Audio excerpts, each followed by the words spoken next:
Hey everyone, today I am bringing you a story that redefines what it means to be a powerhouse. Imagine going into labor in the blazing Texas heat, standing on your mother-in-law's front porch, only to have her look you dead in the eye and lock the deadbolt. Then you get a text from your husband telling you to take an Uber to the hospital because you are ruining their charity gala aesthetic. While they were polishing their antique silver and sipping champagne, they had no idea they just locked out the woman who secretly held the deed to the $2 million medical center they built their entire fake empire upon. I have immense respect for Evelyn. She did not scream. She did not beg. As a commercial healthcare auditor, she played the long game, turning their vanity into a federal crime scene. This story is a powerful reminder that when you build a life on lies, all it takes is one brilliant woman with the receipts to bring the whole house of cards down. Before I tell you exactly how she dismantled their hollow dynasty, take a second to hit the like button and tell me your age in the comments. I love seeing what generation tunes in to Grape Echo's stories. Let us dive in. My name is Evelyn. I am 34 years old. The dashboard clock of my sedan glowing 4:12 p.m. was the last ordinary detail I registered before my marriage fractured. The August sun beat down on the Dallas asphalt, baking the air to a stifling 104 degrees. I stood at the base of the manicured brick walkway leading to my mother-in-law's Highland Park mansion. In my hands, I carried a 40-pound antique silver catering tray. It was a tarnished heirloom belonging to Beatrice's grandmother. I was 39 weeks pregnant. My ankles swelled over the edges of my leather flats. My breathing grew shallow in the oppressive Texas humidity. My husband Jason had manipulated me into retrieving the silver from the polishers across town. He claimed his upcoming end-of-summer charity ball would be a failure without the centerpiece. When I reminded him my due date was days away, he brushed it off, stating he was too busy saving lives at his luxury wellness clinic to run trivial errands. I reached the top step of the wraparound porch just as the first real contraction hit. It was not a dull, manageable ache. It was a blinding, tearing pain that forced the oxygen from my lungs. I gasped, leaning my shoulder heavily against the warm glass sidelight of the front door to keep from dropping the tray. As I braced myself against the painted wood frame, a sudden rush of warm fluid soaked through my linen maternity dress. It pooled rapidly onto the imported Persian welcome mat. My water had broken. Through the frosted bevels of the door glass, a shadow shifted. Beatrice appeared in the foyer. She wore a pristine ivory St. John knit suit, her hair sprayed into an immovable helmet of spun gold. She looked down at the puddle spreading across her expensive rug. Her lips thinned into a hard, unimpressed line. She did not reach for the doorknob. She did not ask if I needed an ambulance. Instead, she raised her chin, met my eyes directly through the pane, and turned the heavy brass deadbolt. The metallic click echoed in the thick heat. My phone vibrated in my purse. I fumbled for it with trembling, sweat-slicked fingers. A text from Jason illuminated the screen. We had been married for 4 years, a union he increasingly treated like a corporate networking opportunity rather than a partnership. Mom says you are making a mess on the porch and ruining the gala aesthetic. Just order an Uber to the clinic. I will meet you there after the caterers finish setting up. The casual dismissal in his words crystallized every red flag I had ignored for the past 12 months.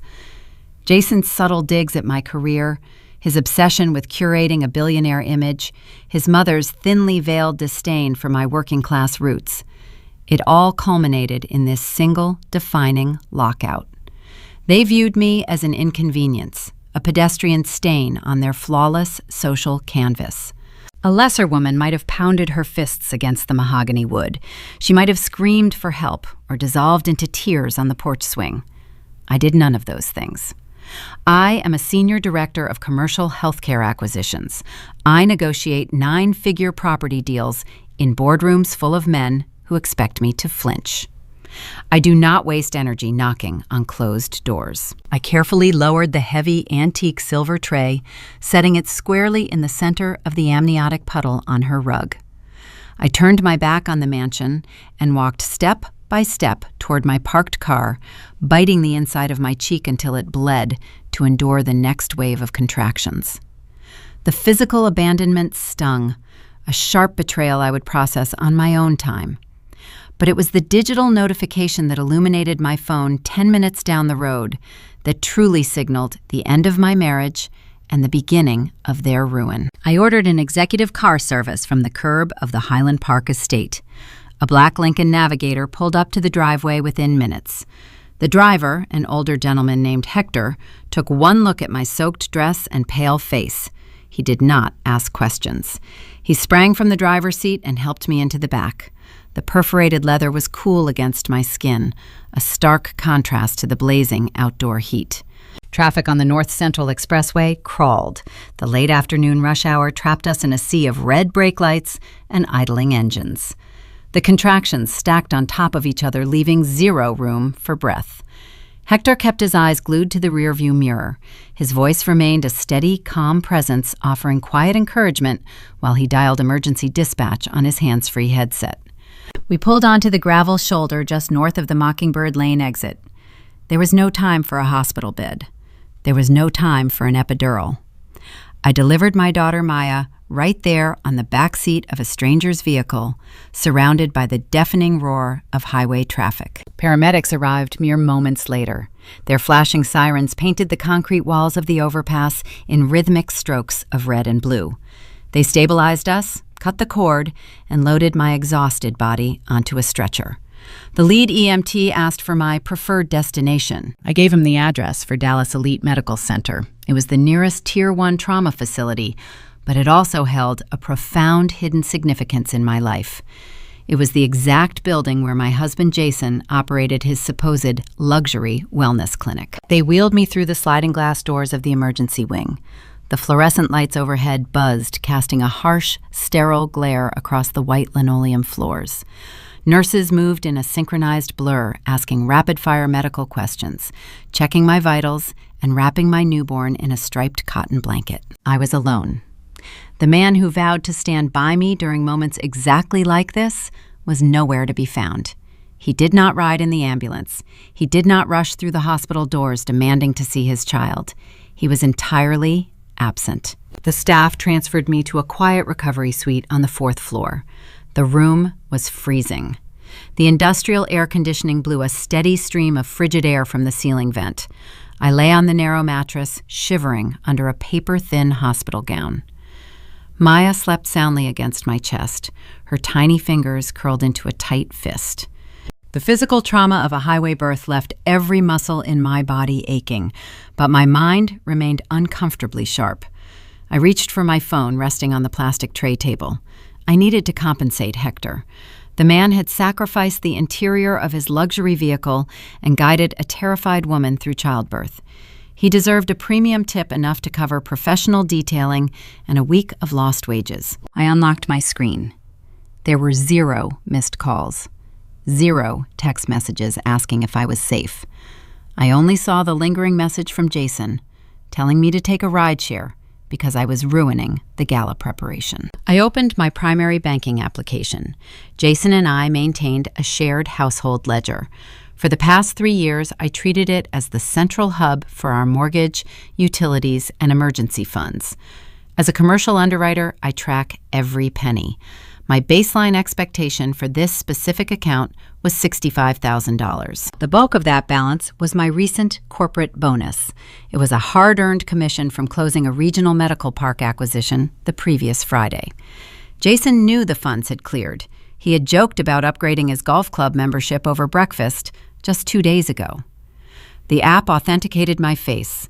The blue loading circle spun for a fraction of a second. The screen populated. The current available balance read $114.12. I blinked. The harsh lighting of the recovery room seemed to dim.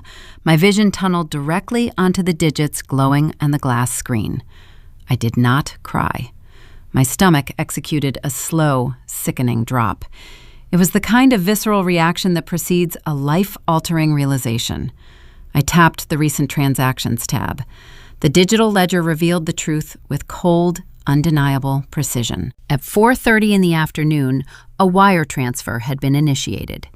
The outbound amount was exactly $64,886. I stared at the timestamp. 4:30. That was exactly 18 minutes after Beatrice turned the brass deadbolt on her front porch. That was 18 minutes after my husband watched his pregnant wife stumble down a brick walkway, leaking amniotic fluid and fighting through debilitating pain. Instead of following me to his car, instead of driving me to a medical professional, Jason had walked back into his mother's air-conditioned parlor. He sat down on her velvet sofa, pulled out his smartphone, and logged into our shared finances. He drained my corporate bonus. He siphoned the security net intended for his newborn daughter. My eyes drifted to the digital memo line attached to the wire. The receiving institution was a high-end event planning syndicate based in uptown Dallas. The text note simply read, Highland Park Gala Escrow. The pieces snapped together, forming a picture of staggering betrayal. The catering company had likely demanded their final payment before setting up the seafood towers and the champagne pyramids. Jason's own business accounts must have been tapped out, a recurring theme in his performative lifestyle. To save his mother's social standing, to ensure the string quartet played and the caviar stayed cold, he stole his wife's salary. He thought he was executing a victimless crime. Jason had spent years mocking my spreadsheets and conservative spending habits. He viewed my pragmatism as a character flaw, an inability to understand the luxury aesthetic he so desperately craved. He assumed my working-class background made me passive. More importantly, he calculated my current vulnerability. He knew I was in labor. He assumed the physical exhaustion of childbirth would render me weak, emotional, and compliant. He banked on the fact that a woman holding a newborn would be too tired to scrutinize a digital ledger, let alone mount a financial defense. He expected tears. He expected a frantic, sobbing phone call where he could manipulate the narrative claiming he merely borrowed the money for a temporary cash flow issue. He expected me to forgive him because we were a family. He was profoundly mistaken. I sat up slightly, adjusting the pillows behind my back. The shivering stopped. A chilling, hyper-focused calm washed over me, silencing the rhythmic beeping of the heart monitors and the distant chatter of the hallway nurses. I was no longer just a betrayed wife recovering in a sterile room. I was a senior director of commercial healthcare acquisitions, staring at an active ledger of theft. In the state of Texas, emptying a joint marital account to fund a third-party vanity event without consent constitutes a dissipation of marital assets. The moment he transferred those funds to his mother's event planner, he crossed the threshold from a negligent husband into a liable defendant. He thought he was stealing from a glorified paper pusher. He forgot that my daily routine involves dissecting fraudulent financial statements and liquidating bankrupt corporations. I took a screenshot of the zero balance. I captured the timestamp, the routing number, and the memo line. I uploaded the images to a secure, encrypted cloud folder labeled with my maiden name. I set my phone down on the rolling table. Jason believed he had secured his mother's perfect evening. He believed his facade of the millionaire wellness CEO remained intact for the wealthy investors attending the ball. But as I looked out the narrow window of my hospital room, watching the Dallas skyline glitter against the darkening sky, I knew something he did not. The theft of my bonus was just a symptom of a much larger terminal disease infecting his entire life. Jason was funding shrimp cocktails with stolen cash because his own clinic was bleeding out. And the luxury medical suite he operated 3 floors below me, the very foundation of his arrogant identity, held a secret that was about to detonate. He thought he locked me out. He had no idea I held the keys to his entire world. The chill of the recovery room settled deep into my bones, but my mind raced far ahead of the physical discomfort. I held Maya against my chest, feeling the steady, fragile rhythm of her heartbeat, while my free hand navigated the mobile browser on my smartphone. To comprehend the fatal nature of Jason's miscalculation, you must first understand the fragile architecture of his ego. My husband marketed himself as a visionary. He was the self-proclaimed founder of Sterling Vitality, a bespoke concierge medical clinic catering exclusively to the Dallas elite. He leased the entire 3rd floor of the exact hospital where I currently lay.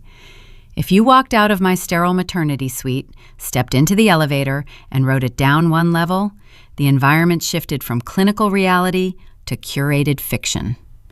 Jason had outfitted his lobby with imported Italian leather seating, brushed brass light fixtures, and a custom cascading water wall. He hired receptionists who looked like runway models and served alkaline water infused with cucumber. He sold the illusion of exclusive longevity. But Jason was not a physician. He was a wellness broker, a glorified middleman peddling overpriced vitamin, IV drips, and cryotherapy sessions to bored socialites hoping to buy youth. During our 4 years together, he treated my profession as a dull, bureaucratic joke. I am a senior director of commercial healthcare acquisitions. I spend my days analyzing risk profiles, identifying distressed medical assets, and liquidating underperforming portfolios. My world exists in spreadsheets, zoning laws, strict compliance audits, and municipal tax codes. Jason found my pragmatism embarrassing. He preferred bespoke, tailored suits, country club networking, and relentless self-promotion. Nobody reads the fine print, Evelyn, he used to mock me across our granite kitchen island, swirling a glass of expensive scotch he could barely afford. The world runs on handshakes and aesthetics. You count pennies in a cubicle, while I build a legacy. He assumed my conservative, disciplined nature made me blind to his financial rot. He mistook my silence for ignorance. I pulled up the Texas Secretary of State commercial registry on my glowing screen. The pale light cast sharp shadows across the sleeping infant in my arms. I accessed his corporate filings, bypassing the public-facing documents to view the raw data. The theft of my annual bonus was not an isolated incident of opportunistic greed. It was a desperate symptom of a catastrophic cash flow crisis. Sterling Vitality was hemorrhaging capital.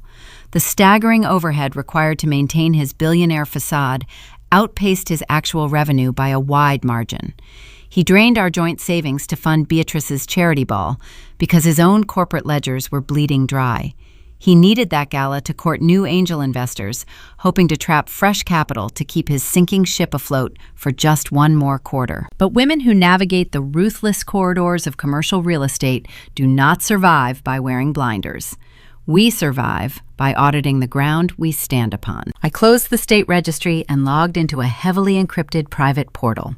This access point remained strictly detached from my corporate firm. It tied directly to a private equity trust I established long before I ever put on a wedding dress. The trust operated under a blind holding company shielded by dense layers of corporate anonymity. Jason never asked about my premarital assets. He was far too consumed with his own reflection to inquire about the depth of my portfolio. The security screen loaded, displaying a digital vault of secured property deeds. I tapped the primary folder. 3 months ago, the original property management group overseeing Dallas Elite Medical Center fell into severe arrears. The facility suffered from systemic mismanagement and failed to meet their quarterly debt obligations.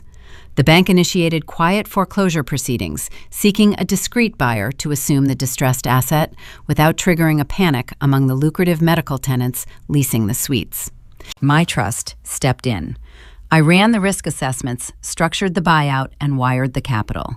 I purchased the entire commercial deed for $2 million. The transaction remained sealed behind strict non-disclosure agreements known only to the bank executives, a singular notary, and my personal wealth manager. I stared at the digitized legal document illuminated on my phone. The property address listed at the top of the deed matched the very building I was currently occupying. The drywall surrounding my recovery bed, the elevators running down the spine of the structure, and the sprawling, luxurious third floor housing Sterling Vitality all belonged to my holding company. Jason had spent the last 3 months marching into his clinic, barking orders at his staff, and acting like a titan of industry. He signed exorbitant rent checks payable to a faceless Delaware corporation. He had no idea he was writing those checks to his wife. I was not just the woman he abandoned on a blistering porch. I was his landlord. The power dynamic shifted within the quiet room, carrying a silent, tectonic force. He stripped my liquid cash to buy his mother a few hours of high society glory. In return, I held the binding legal authority to seize his entire operational existence. His business, his income, and his fabricated identity rested entirely in the palm of my hand. A soft knock interrupted my focus. A billing administrator pushed open the heavy wooden door to my suite, carrying a clipboard stacked with admission paperwork. She smiled warmly, stepping quietly across the linoleum to avoid waking Maya. She handed me a black pen, pointing a manicured finger toward the blank demographic fields, requiring the father's information, the emergency contacts, and the insurance authorization signatures. Jason was currently miles away, wearing a custom tuxedo, shaking hands with billionaires, and drinking champagne funded by my stolen labor. He expected to waltz into the hospital tomorrow, snap a few staged photos for his social media channels, and pretend his family remained an unbroken prop for his brand. He relied on my predictable compliance to maintain his pristine illusion. If I filled out the forms using his surname, if I listed him as the primary contact, the hospital system would automatically update his digital insurance portal. He would receive an automated notification detailing my exact room number. He would retain physical access. He would retain control. I looked at the pen resting in my palm. Then I looked at the administrator waiting patiently by the bed. The time for predictable compliance ended the moment Beatrice turned that brass deadbolt. A federal-level corporate dismantling requires precision isolation and unyielding leverage. Before I could sever his commercial lease and crush his fake empire, I needed to sever his physical access to his victims. I poised the pen over the crisp white paper, preparing to execute a legal maneuver that would render my daughter and me entirely invisible to the men who thought they owned us. The blue ink of the ballpoint pen pooled slightly at the tip as I held it poised over the stark white admission forms. Brenda, the billing administrator, shifted her weight from one sensible nursing shoe to the other. She offered a polite, practiced smile, accustomed to the exhaustion of new mothers. She tapped a manicured fingernail against the blank line designated for the patient identifier. I looked down at the paper. For 4 years, I had signed my legal documents as Evelyn Sterling. I had adopted Jason's surname under the naive assumption that we were building a unified partnership. He loved the aesthetic of the Sterling name. He plastered it across his luxury clinic doors, embossed it on thick cardstock business cards, and used it to gain entry into elite Dallas social circles. The name was a brand. I pressed the pen to the paper and applied firm pressure. I did not write Sterling. I formed the sharp, familiar letters of my maiden name, Evelyn Rodriguez. I moved to the next section designated for the newborn. I wrote Maya Rodriguez. Brenda blinked her eyes, scanning the fresh ink. She gently cleared her throat, holding her clipboard closer to her chest. She asked if I needed to include the father's information for the birth certificate registry or the secondary emergency contact list. I met her gaze. My expression held zero hesitation. I left the paternal fields entirely blank. I drew a single, definitive line through the empty boxes, crossing them out with a swift stroke of the pen. I handed the clipboard back to her. Then I delivered my first tactical directive. I informed Brenda that I needed to invoke a strict, federally mandated privacy lockdown. In the healthcare administration sector, we refer to it as a full directory opt-out. It is a severe security protocol, usually reserved for high-profile public figures or victims fleeing dangerous domestic situations. By signing that specific HIPAA waiver, I stripped the hospital of their legal ability to acknowledge my existence. I explained the parameters to Brenda with cold, clinical precision. If Jason Sterling or Beatrice Sterling called the main switchboard, the operators were legally obligated to state they had no record of a patient matching my description. If they physically walked into the lobby and demanded a room number, security would turn them away empty-handed. My medical file became a sealed vault. My daughter and I were now ghosts within the very building I secretly owned. Brenda nodded slowly. Hospital staff are trained to recognize the subtle markers of a crisis. She did not pry into my personal life. She simply noted the directive in her digital tablet, promised to alert the charge nurse, and quietly exited the room. The heavy wooden door clicked shut, plunging the suite back into a profound, insulated silence. Erasing myself from the grid was not an act of fear. It was a calculated, strategic maneuver. Jason treated his family the same way he treated his underpaid clinic staff. We were logistical managers designed to facilitate his vanity. For years, I handled the household schedules, managed the vendor disputes for his mother's endless parties, and balanced the checkbooks he refused to look at. By disappearing without a trace, I abruptly removed the central pillar holding his chaotic daily life together. Narcissists thrive on immediate reactions. They feed on the frantic text messages, the tearful phone calls, and the desperate pleas for explanation.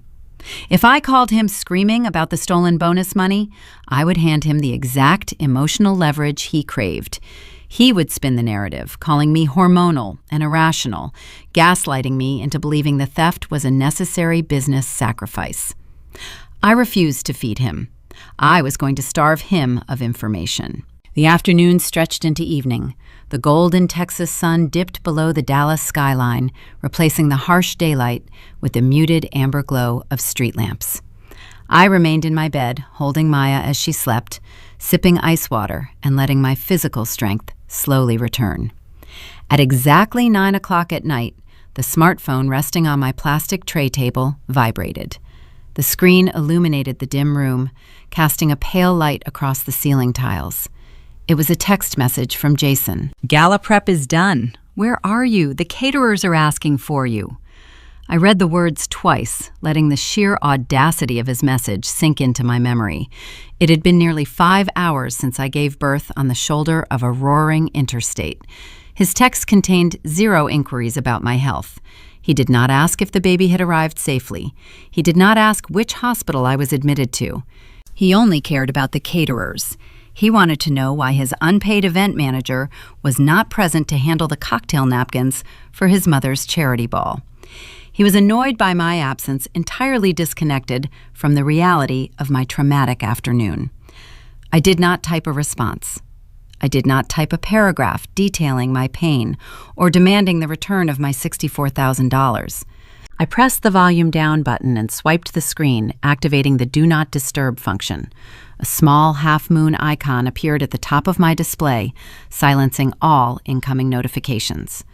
I set the device face down on the table. A federal-level corporate dismantling is not a swift, fiery explosion. It is a slow, methodical siege.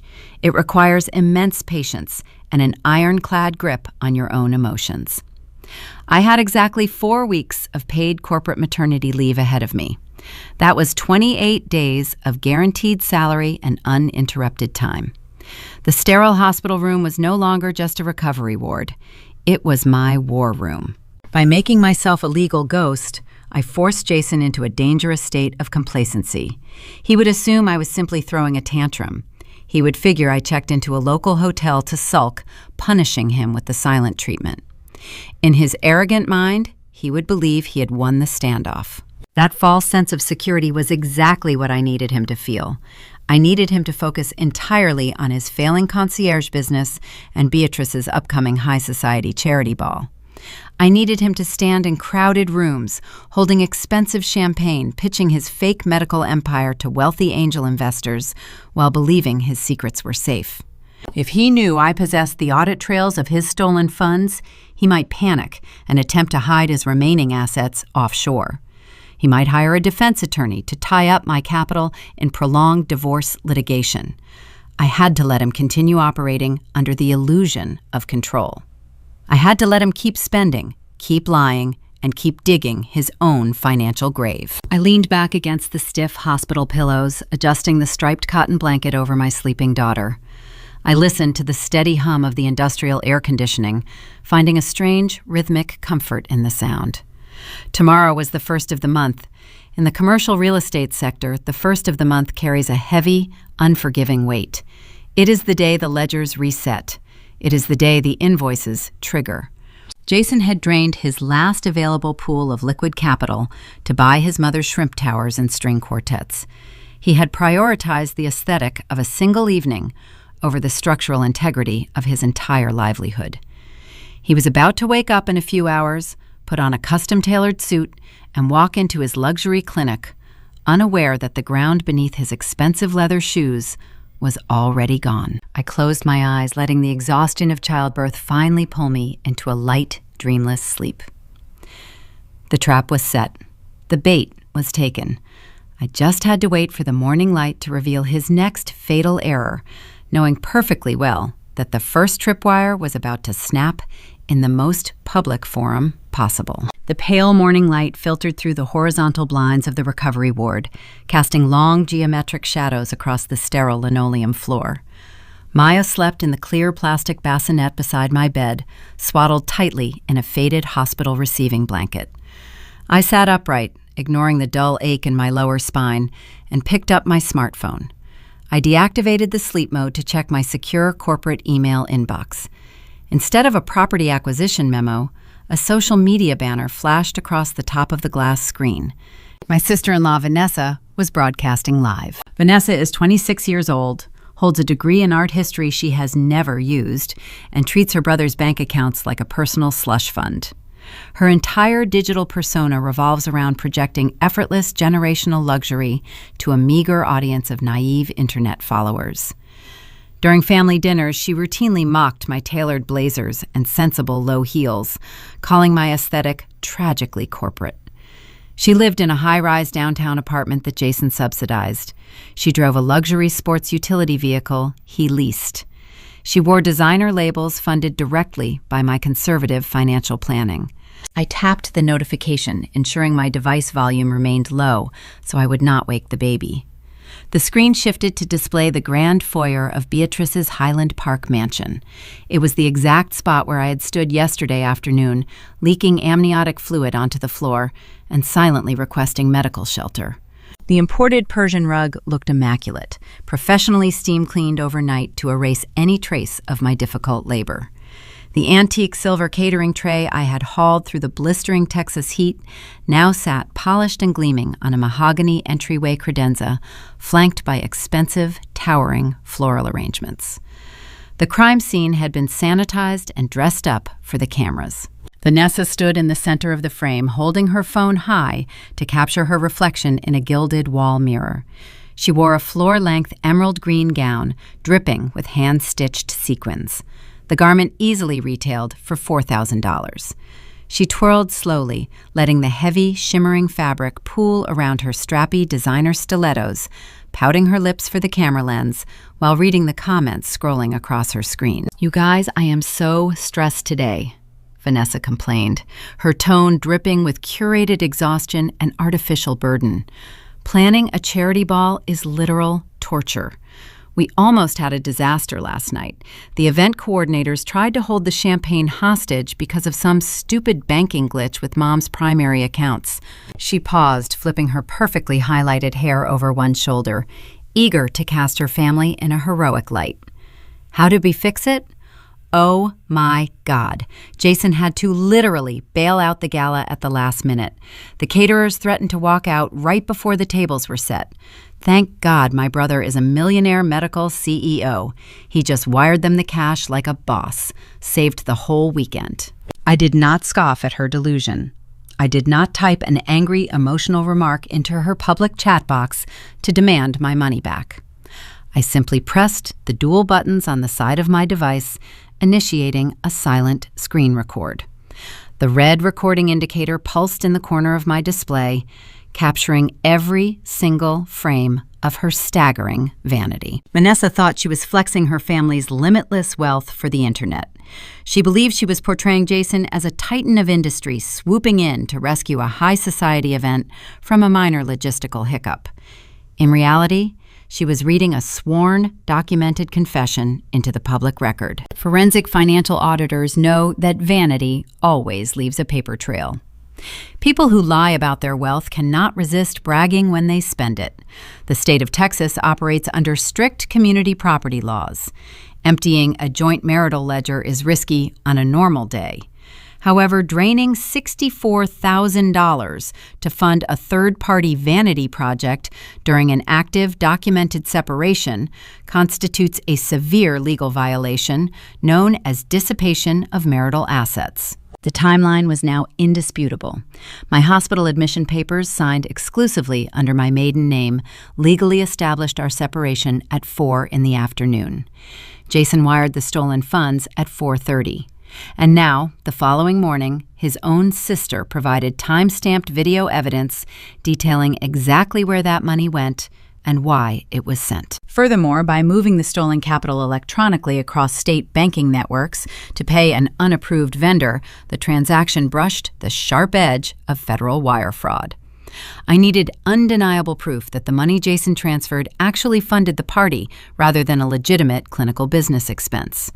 Vanessa had just handed my divorce attorney a pristine civil restitution case, perfectly tied to the exact hour her mother turned the deadbolt on me. The live stream continued. Vanessa zoomed in on her diamond earrings, entirely oblivious to the legal avalanche she just triggered. "Jason is the best," she cooed to her audience, blowing a kiss to the camera. "He is picking up the final floral invoices this morning and paying the valet team in cash. Sterling Vitality is doing so well right now, he does not even blink at these numbers. We are so blessed." I stopped the screen recording and saved the high-definition video file directly to my encrypted cloud drive, placing it right next to the screenshot of the drained bank account. Her casual comment about the floral invoices provided a crucial piece of financial intelligence. If Jason was still swiping his debit cards this morning to cover Beatrice's secondary gala expenses, it meant he had not checked his corporate business ledgers. He assumed his clinic accounts held enough residual cash to weather the weekend. He believed the revenue from his overpriced vitamin drips and cryotherapy sessions provided a bottomless well of operating capital. I knew the truth. His corporate accounts were desolate. He stole my annual bonus because he possessed zero liquid capital of his own. Every dime he funneled into that medical center went toward Italian leather waiting chairs, brushed brass fixtures, and a bloated marketing budget, leaving nothing for his fundamental operating costs. He was flying blind, fueled entirely by arrogance and the false security of his mother's social approval. I set my phone down on the plastic tray table and picked up a lukewarm cup of hospital coffee. The digital clock on the wall shifted closer to mid-morning. The first day of the month is a ruthless, unforgiving date in the commercial real estate sector. It is the day automated clearinghouses batch process millions of digital transactions. It is the day leniency evaporates, replaced by the rigid parameters of contractual obligations and routing numbers. I reached into my overnight bag and pulled out my work laptop. I rested the cold aluminum base across my knees, adjusting my posture against the stiff hospital pillows. I bypassed my personal emails and logged directly into the central property management portal for my private equity trust. The dashboard loaded, displaying the operational health of the Dallas Elite Medical Center. A grid of green checkmarks illuminated the screen, indicating the successful rent collections from the various legitimate medical practices leasing space in my building. The pediatric wing, the orthopedic surgeons, and the diagnostic imaging center all cleared their monthly financial hurdles without issue. But the third-floor suite, the sprawling luxury space occupied by Sterling Vitality, remained blank. The automated system was currently attempting to pull his scheduled monthly rent from his primary business checking account. Jason owed his anonymous landlord a staggering sum to maintain his prime real estate footprint. I watched the spinning digital loading icon next to his clinic's name, waiting for the regional banking networks to communicate with his financial institution. The silence in the recovery room stretched thick with anticipation. I took a slow sip of coffee, keeping my eyes locked on the monitor. At exactly 10 o'clock in the morning, a sharp metallic chime echoed from my computer speakers, and the screen flashed a brilliant, unforgiving red. The sharp metallic chime from my laptop speakers cut through the quiet recovery room. On the screen, resting across my knees, a vibrant red banner replaced the spinning loading icon. The centralized escrow software for my private equity trust displayed a standardized banking error code. To a layman, it was a generic warning. To a trained commercial underwriter, those specific digits told a devastating story. Sterling Vitality, the luxury concierge clinic occupying the sprawling footprint 3 floors directly beneath my hospital bed, had just attempted to process its scheduled monthly lease payment. The required sum was $18,000. The automated clearinghouse routed the request to Jason's primary corporate checking account. The transaction was declined. Insufficient funds. I stared at the glowing red text, the pale light reflecting in the dark hospital window beside me. The financial sequence was flawless. Jason had treated his business ledger like an endless reservoir. He diverted his operating capital to pay for imported caviar valets and premium floral arrangements to salvage Beatrice's high society charity event. He assumed he could float the clinic overhead until the next batch of wealthy clients walked through his doors.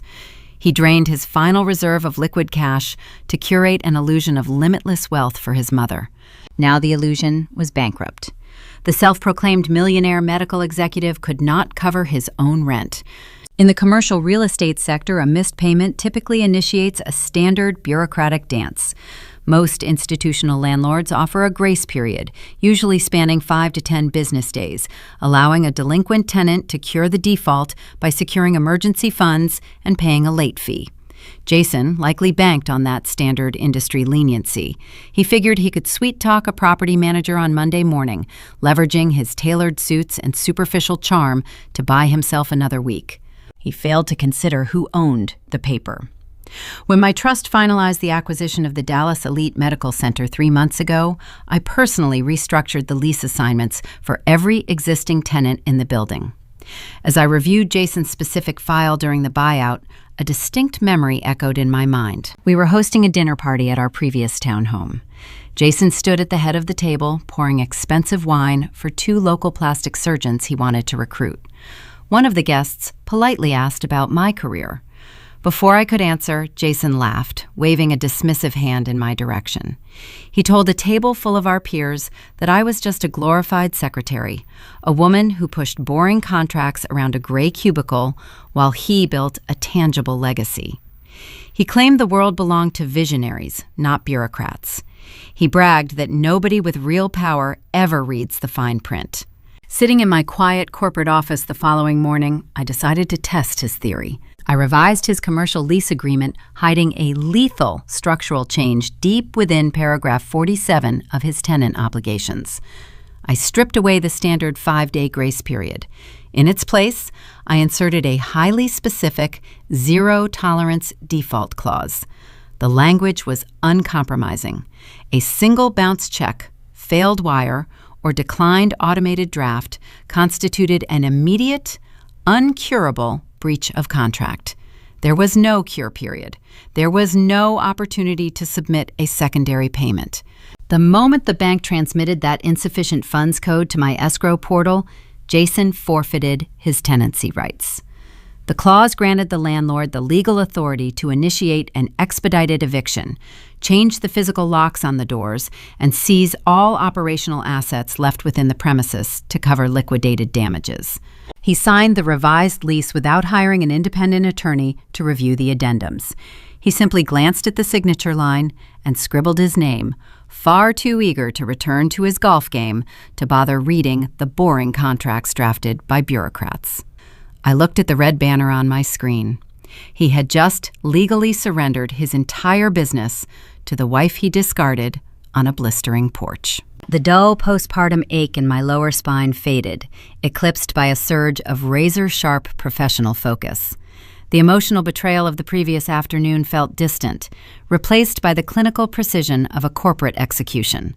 Jason locked me out of his mother's house. I was about to lock him out of his own life. I shifted the laptop sitting up straighter against the stiff hospital pillows. Maya stirred softly in her plastic bassinet, letting out a quiet sigh before settling back into a deep sleep. I reached out and gently rested 2 fingers against her warm chest, anchoring myself to the only thing that mattered before returning both hands to the keyboard. It was time to formalize the kill shot. I needed to draft the official notice of default. I navigated away from the payment gateway and accessed the master tenant directory. I clicked on the overarching file labeled Sterling Vitality. The folder contained a dense archive of Jason's operational history, housing his original certificates of insurance, municipal health department permits, and specialized medical waste disposal contracts. I opened the primary document generator, preparing to populate the eviction forms with his delinquent financial data. The process required me to verify his listed guarantor status to ensure personal liability was properly attached to the commercial eviction. I scrolled past the initial pages of his tenant profile, dragging the cursor down toward the legal addendums section. A secondary subfolder caught my attention. It was labeled Equipment Financing and Liens. The title struck me as odd. Jason always boasted that he launched his concierge clinic using cash gathered from early angel investors, explicitly claiming he carried zero equipment debt. His arrogant narrative centered on the premise that he owned his business free and clear. Curiosity overriding my immediate task, I clicked the subfolder to view the contents. The portal loaded a single, multi-page digital document. The header displayed the stark, modern logo of a boutique medical lending firm based in Chicago. It was a secured credit agreement. I scanned the first page, my eyes tracking the principal terms. The loan originated just 6 weeks ago. The borrowed amount was a staggering $2 million. The stated purpose of the capital infusion was earmarked for the acquisition of state-of-the-art magnetic resonance imaging machines and advanced laser therapy suites. My breath caught in my throat. The sterile air of the recovery room suddenly felt impossibly thin. A commercial loan of that magnitude required intense financial scrutiny. The underwriting process would demand pristine credit scores, extensive liquid collateral, and a flawless history of debt repayment. Jason possessed none of those things. His personal credit was a chaotic landscape of maxed-out revolving accounts and late payments. No legitimate financial institution would hand him $2 million based on the failing revenue of a vanity wellness center. To secure that kind of leverage, he needed a co-signer. He needed a guarantor with an impeccable financial background, a substantial, verified corporate income, and zero blemishes on their public record. I slammed my finger against the trackpad, scrolling rapidly past the amortization schedules and the legal boilerplate. I bypassed the equipment inventory logs, racing toward the final pages of the document where the binding signatures resided. The screen jumped to the final page. There, sitting on the primary guarantor line above a typed block of text authorizing the Chicago firm to seize personal assets in the event of a default, was my name, Evelyn Rodriguez. Next to the printed text sat a signature. It was not a sloppy, hurried scrawl. It was a flawless, meticulously practiced replication of my exact handwriting. The loops of the cursive, the sharp angle of the capital letters, the trailing finish of the final consonant. It was a perfect forgery. The cold reality of the document sank into my skin, turning my blood to ice. Jason had not just stolen my annual bonus. He had not just defaulted on his clinic rent.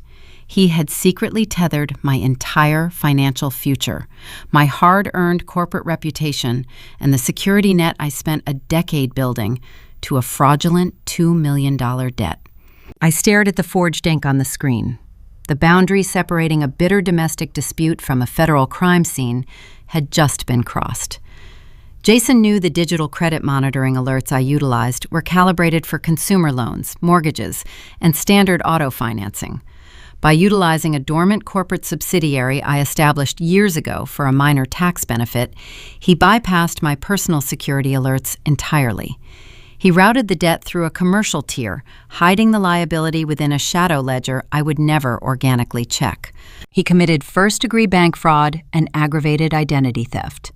He forged federal lending documents to secure capital for a clinic he was currently getting evicted from. The sheer scale of his deception redefined the battlefield.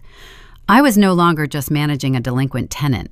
I was staring at a criminal liability that could bankrupt my trust, destroy my professional standing, and drain every resource I intended to leave for my daughter. I closed the digital file. The time for drafting a simple eviction notice was over. I needed to hunt down exactly where that $2 million actually went. I stared at the forged signature on my laptop screen. The sharp, pixelated curves of my own name glared back at me, a digital testament to a betrayal so profound it defied basic human decency. Jason had not merely copied my signature, he had studied it. The chilling realization washed over me that my husband must have spent hours sitting in his home office, tracing the specific angle of the capital E and the trailing loop of the Z, perfecting the forgery, while I slept down the hall. To comprehend how a man with a ruined credit history secured a $2 million commercial loan without triggering my sophisticated financial alarms, you must understand the dual nature of the American credit system. As a commercial real estate director, I maintain an ironclad lock on my personal consumer profile. If anyone attempts to open a basic credit card, finance a vehicle, or apply for a standard residential mortgage using my Social Security number, my phone receives an instantaneous alert. Jason knew this. He knew a traditional bank would run a hard consumer inquiry exposing his fraud before the ink dried. So he weaponized my own corporate structure against me. 4 years ago, right before our wedding, I established a holding company named Rodriguez Holdings, LLC.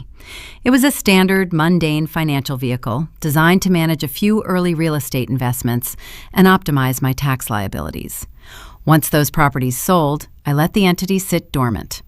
The LLC remained active in the Texas State Registry, but it held zero operational capital. It was a ghost ship. Jason dragged that ghost ship out of the harbor. Commercial lending operates in a shadow ecosystem, entirely separate from consumer credit. Boutique medical lenders do not check standard Equifax or Experian consumer reports. They utilize business-to-business risk assessment tools. By applying for the $2 million equipment loan under the banner of his clinic, Sterling Vitality, and utilizing my dormant LLC as the corporate guarantor, he bypassed every single consumer safeguard I had in place. The Chicago-based lending firm looked at the pristine operational history of Rodriguez Holdings, saw my flawless professional background attached to the corporate officer registry, and approved the exorbitant funding without hesitation. He engineered a shadow liability. He secured millions for a luxury wellness center he was actively running into the ground. The physical toll of childbirth faded into the background, eclipsed by a cold, relentless wave of adrenaline. This was no longer a domestic dispute over a stolen $64,000 corporate bonus.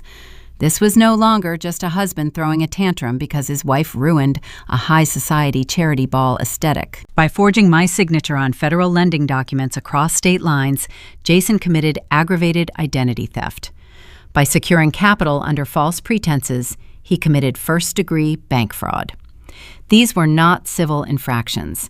These were severe, irrevocable felony violations, carrying mandatory federal prison sentences. If I allowed this forgery to stand, the consequences would be catastrophic. Jason was currently broke. His clinic lease had just bounced. Within 30 days, the Chicago lending firm would notice the missed loan payments. They would initiate default proceedings. Armed with the forged personal guarantee, their aggressive recovery attorneys would pierce the corporate veil and come directly after my assets. They could seize my retirement accounts. They could freeze my daughter's college trust.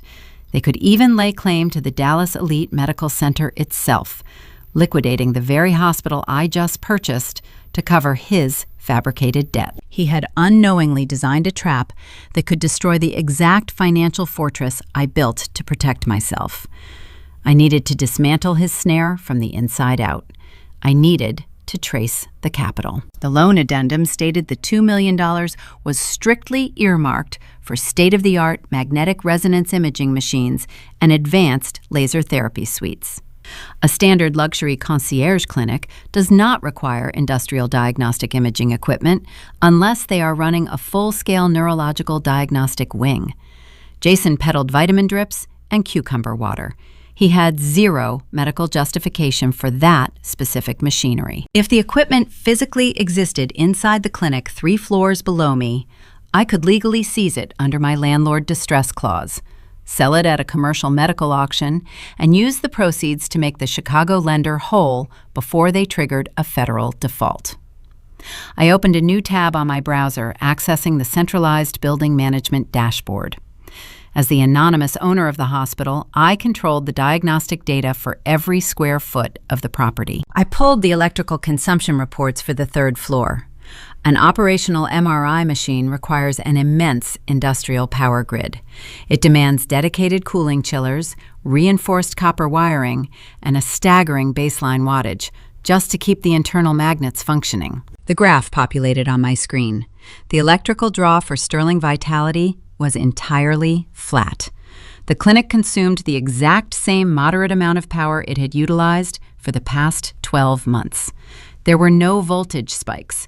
There was no industrial output. I pivoted to the facility logistics portal. I accessed the loading dock manifests and the heavy freight elevator security logs for the past 6 weeks. Installing an MRI machine is a monumental logistical undertaking. It requires specialized rigging teams, reinforced steel support beams, and structural engineers to ensure the floor joists do not collapse under the multi-ton weight of the equipment. The loading dock records showed 0 heavy machinery deliveries. The freight elevator had only transported standard office supplies, bottled water, and decorative floral arrangements during the entire 6-week window. The conclusion was stark and undeniable. The state-of-the-art medical equipment did not exist. Jason had secured a $2 million loan for phantom machinery. My fingers flew across the keyboard, driven by the ruthless instinct of a forensic auditor chasing a ghost ledger. I returned to the forged loan document and isolated the disbursement routing numbers. The Chicago lending firm did not hand Jason a physical check.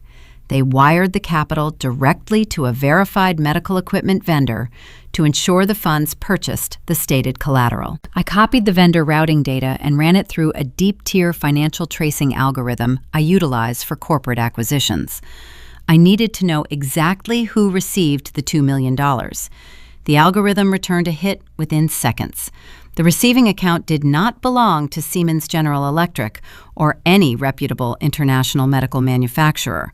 The funds landed in a shadow distributor account registered to a generic warehouse in a commercial park in California. I dug deeper, parsing the public shipping manifest tied to that specific California warehouse. The company did not manufacture diagnostic medical machinery. They manufactured props. They supplied high-fidelity, hollow plastic replicas of medical equipment to television studios and film production sets in Los Angeles. A sickening, brilliant picture of his deception began to form. Jason had purchased empty refurbished plastic shells. He imported hollow tubes designed to look incredibly impressive to the wealthy Dallas socialites wandering through his lobby. He paid perhaps $10,000 for the Hollywood stage props, placing them in his clinic to project an aura of cutting-edge scientific authority. That accounted for $10,000. I stared at the screen, my jaw tight. Where did the remaining $1.9 million go? I traced the outbound wires from the California shell company. The prop distributor was merely a laundering waypoint. They took a fractional cut for their services and immediately funneled the vast majority of the capital back out into the global banking network. The digital trail splintered, routing through 3 distinct offshore holding accounts designed to obscure the final destination. But forensic accounting relies on the fundamental truth that money cannot vanish. It can only change shape. I tracked the largest sequential transfer. A lump sum of $1,800,000 had moved across the Pacific Ocean, landing in a specialized institutional account operating outside the jurisdiction of the United States Treasury. The recipient institution was not a medical research facility. It was not a pharmaceutical supplier. The IP address and the banking registry resolved to a location in Macau. It was an underground, high-stakes casino syndicate holding account. My breath caught. Jason had not forged a federal loan to save his failing wellness clinic. He had not stolen my identity to invest in his own arrogant legacy. He committed first-degree bank fraud to pay off a staggering secret offshore gambling debt. And knowing Jason's meager tolerance for risk, the debt did not belong to him. It belonged to the woman who locked me out in the blistering heat.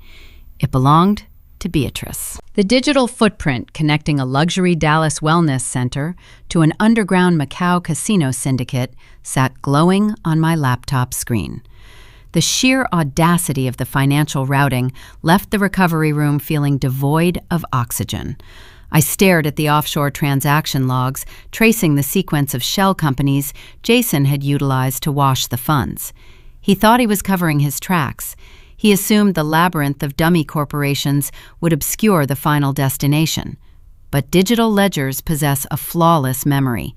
I needed visual confirmation of the fraud taking place 3 floors beneath me. As the anonymous owner of the Dallas Elite Medical Center, my administrative credentials granted me unrestricted access to the overarching security grid.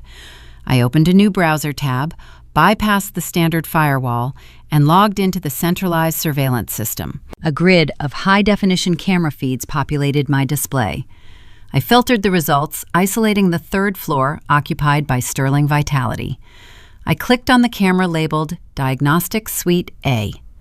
The live video feed expanded, filling my screen with a crisp, real-time view of Jason's pride and joy. The room was bathed in soft, ambient blue light, designed to project an aura of tranquil scientific advancement. In the center of the suite sat the $2 million equipment. It was a sleek, towering cylinder with a wide circular opening, mirroring the exact aesthetic of a state-of-the-art magnetic resonance imaging machine. To a wealthy Dallas socialite holding a cup of cucumber water, it looked like a marvel of modern medicine. But I possessed the vendor invoices. I knew the truth. I zoomed the camera feed in on the pristine white casing. I cross-referenced the visual with the shipping manifest I pulled from the California prop distributor. The item sitting in the middle of that room was not an intricate network of superconducting magnets and radio frequency coils. It was constructed of injection-molded polyurethane. It was a hollow plastic shell, manufactured for television studios, equipped with a handful of cheap LED diodes, programmed to blink in a randomized sequence. Jason had built a literal Hollywood set. He placed a $10,000 prop in a locked room to convince his naive investors and elite clients that his concierge clinic operated at the vanguard of diagnostic longevity. He sold them an illusion, banking on the reality that none of his patients would actually require a legitimate neurological scan. If anyone ever asked for a real diagnostic reading, he likely had a scripted excuse prepared, claiming the machine was undergoing routine calibration before referring them to an outside specialist. The hollow plastic tube served as the perfect metaphor for my husband. It was shiny, expensive-looking, and entirely devoid of substance. But the fake machinery only accounted for a fraction of the forged loan. The lingering question centered on the remaining $1.9 million, the funds that had vanished across the Pacific Ocean into an unregulated gaming syndicate. Jason did not gamble. He was too neurotic, too obsessed with controlling his immediate surroundings to risk capital on a game of chance. He spent his money on tangible status symbols, bespoke suits, leased sports cars, and country club dues. A hidden offshore baccarat debt did not align with his psychological profile. It aligned perfectly with his mother. The realization hit me with the force of a physical blow. Beatrice Sterling projected the image of an untouchable Highland Park matriarch. She wore her designer suits like armor, policing the social boundaries of her elite circle with ruthless precision. But beneath the curated veneer of charity galas and antique silver trays, she harbored a dark, crippling compulsion. Memories from the past 4 years flickered through my mind, suddenly reframed by the stark evidence on my screen. I recalled Beatrice taking sudden, unexplained trips to Monaco and Macau, claiming she was attending exclusive art auctions.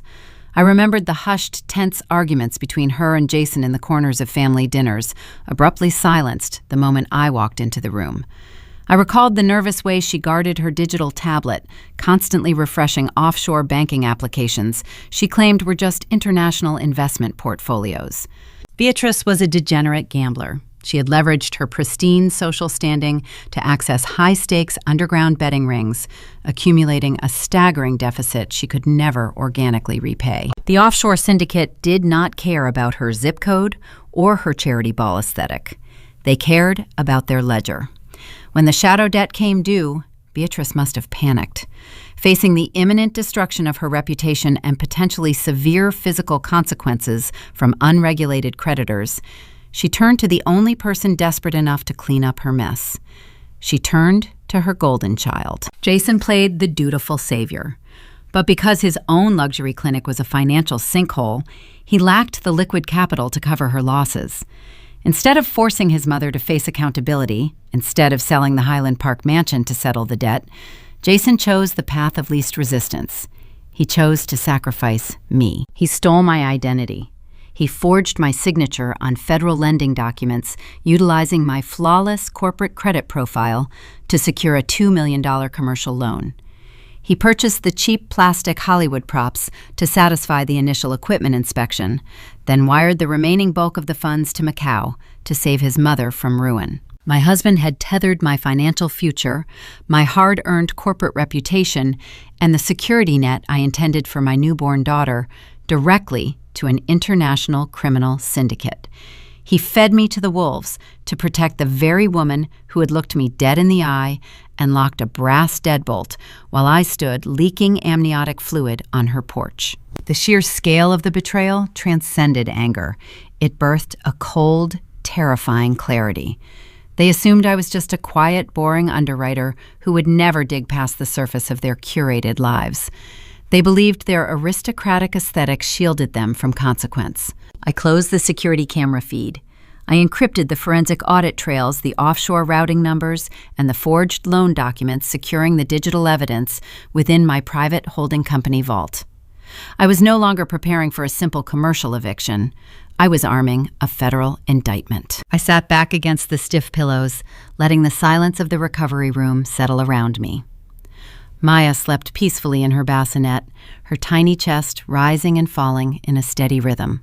The storm I was about to unleash would shatter her father's world, but it would ensure she never grew up under the toxic shadow of his deceit. I reached for my water cup, taking a slow, steady sip, calculating the exact sequence of my next move. The trap was fully loaded, waiting for Jason to take his next arrogant step. Before I could outline the delivery method for the eviction notice, the profound quiet of the hospital suite was shattered. The beige landline phone mounted to the wall beside my bed erupted in a shrill, urgent ring. I stared at the device. I had invoked a strict privacy lockdown upon admission. No outside callers could reach this extension. The hospital switchboard was legally barred from routing external lines to my room. Only internal staff possessed the clearance to bypass the security protocol. I picked up the receiver, pressing the cool plastic against my ear. Ms. Rodriguez, a deep, authoritative voice, spoke. I recognized the cadence immediately. It was the chief of hospital security. I had personally approved his hiring contract during the building acquisition process 3 months prior. Yes, Chief, I answered, keeping my tone perfectly level. I apologize for the interruption, ma'am, he continued, his voice tight with professional tension. We have a hostile situation developing on the maternity floor. A man just bypassed the main lobby checkpoints. He is currently standing at the 4th floor nurses' station, causing a severe disturbance. He is demanding access to the secured ward. I did not need to ask for a name. I knew exactly who had finally decided to grace the hospital with his presence. He is claiming to be the CEO of the 3rd floor wellness clinic. The security chief reported the ambient noise of a distant shouting match echoing through the receiver. He says he is your husband. Jason had arrived. He came to collect his props. He had no idea the curtain was about to drop. The beige receiver of the hospital landline felt cool against my ear. The chief of security waited for my response, the muffled audio of a commotion transmitting through his line. I did not rush to answer. I allowed the silence to stretch for a fraction of a second, cementing the gravity of the situation. I instructed the chief to hold his position and observe. I placed the receiver on my shoulder, reached for my digital tablet, and logged directly into the internal surveillance network. I switched the camera feed from the 3rd floor diagnostic suite to the 4th floor maternity ward lobby. The high-definition color video loaded instantly, confirming the chief's report. There stood Jason. It had been nearly 24 hours since his mother turned the deadbolt on me in the blistering heat. He did not look like a frantic father who had spent a sleepless night worrying about the sudden disappearance of his wife and newborn child. He looked like a man arriving at a scheduled public relations photo shoot. He wore a bespoke charcoal suit, sharply tailored to fit his exact measurements, paired with a crisp white dress shirt and a folded silk pocket square. His hair was meticulously styled, every strand locked into place. In his right hand, he clutched a pathetic plastic-wrapped bouquet of generic carnations. The neon orange price sticker was still stuck to the cellophane wrapper. The flowers were a profound insult. They were a last-minute afterthought purchased at a gas station on the drive over. He had drained my $64,000 corporate bonus to fund a caviar bar for his mother, but he spent $9.99 to welcome his daughter into the world. Flanking him was his sister Vanessa. She had traded her sequined gala gown for a trendy, overpriced athleisure outfit. She held her smartphone extended on a stabilizer stick, the camera lens pointed directly at Jason's face. The recording indicator blinked on her screen. She was live streaming the event to her internet followers, curating a digital narrative of the devoted family reuniting after a stressful charity weekend. They needed their audience to see them as the perfect, loving dynasty. They viewed my hospital room as just another stage for their performance. The charge nurse, a seasoned medical professional named Helen, sat behind the curved wooden reception desk. She typed steadily on her keyboard, her demeanor utterly unimpressed by the camera lens tracking her movements. Jason leaned over the laminate counter, flashing his signature charismatic smile. It was the exact practiced expression he reserved for extracting capital from wealthy investors. He smoothly asked for the room number of his wife, Evelyn Sterling. Helen looked at her monitor. Because I had invoked the strict directory opt-out upon admission and filed all my paperwork under my maiden name, the hospital system returned a blank, locked field. Helen looked back at Jason, her expression neutral, and stated firmly that there was no patient registered under that name in the entire facility. The charismatic smile vanished. The polite rejection fractured his curated facade. Jason was not accustomed to hearing the word no, especially not inside a building where he paid exorbitant rent to maintain a luxury wellness clinic. His posture stiffened. He leaned closer to the protective glass partition separating them. He spelled out the last name, speaking slowly and loudly, treating the experienced charge nurse as if she lacked basic comprehension skills. Helen repeated her statement, maintaining her professional boundary without a flinch. She cited stringent hospital privacy protocols and asked him to step away from the desk so she could assist the other expectant families waiting in the lobby. The polite illusion shattered. Jason slammed his open palm against the counter. The sharp, sudden crack echoed through the waiting area, causing nearby visitors to jump in their seats. Vanessa quickly adjusted her camera angle, framing the interaction to make her brother look like a desperate, concerned husband fighting a heartless corporate bureaucracy. "Do you have any idea who you are talking to?" Jason demanded, his voice rising from a conversational tone into a chaotic shout. "I am Jason Sterling. I am the Chief Executive Officer of Sterling Vitality. My luxury clinic occupies the entire third floor of this building. I bring millions of dollars of elite revenue into this facility." Helen did not back down. She picked up her desk phone, preparing to call the security team already mobilized in the adjacent stairwell. Jason pointed a manicured finger at the glass barrier. "You cannot deny me access to my own family. I practically own this hospital. I know the executives who run this campus. If you do not give me that room number right now, I will call the property management group. I will have the landlord fire you and clear out this entire desk by the end of the day." The dramatic irony of the situation was intoxicating. It was a rich, exquisite vintage, and I drank it in without hesitation. I sat 50 feet away in a sterile recovery suite wearing a cheap, paper-thin cotton gown. I watched my husband throw a childish temper tantrum on a glowing digital screen. He stood there, threatening a dedicated medical professional with the wrath of the building owner. He was attempting to summon the ultimate corporate authority to crush a minor administrative hurdle. He had zero concept that the ultimate authority he was trying to invoke was the very woman watching him from an iPad. I was the landlord, the invisible entity he paid rent to the faceless private equity corporation he believed would enforce his ego was his discarded wife. He was demanding that I fire my own staff for following the exact security protocols I instituted to protect myself from his manipulation. He thought his title as a wellness CEO granted him dominion over the concrete and steel surrounding him. He did not realize his lease had bounced that very morning, rendering his title meaningless and his presence inside the building a technical liability. He looked so small on the screen. The bespoke suit and the styled hair could not mask the desperate, flailing reality of a man losing his grip on a world he never truly owned. He built an empire on lies, forged signatures, and stolen funds. Now that foundation was crumbling, starting with a locked directory screen at a maternity desk. I picked the beige receiver back up from my shoulder. The security chief remained on the line listening to the escalating shouting match unfold through the lobby microphones. I did not raise my voice. I did not express anger or vindictive joy. I delivered the command with the cold, unyielding precision of a corporate director neutralizing a threat to her asset. "Chief," I said smoothly, my eyes locked on the live video feed. "The individual at the desk is an unauthorized visitor. He is currently harassing my medical staff and disrupting clinical operations. Remove the trespasser from my property." I placed the receiver back onto the cradle, severing the connection. I kept my eyes fixed on the tablet screen, waiting to watch the physical manifestation of my directive unfold. Jason wanted a theatrical performance for his sister's internet audience. I was more than willing to provide the grand finale. The digital trap had already snapped shut around his bank accounts and his forged loans.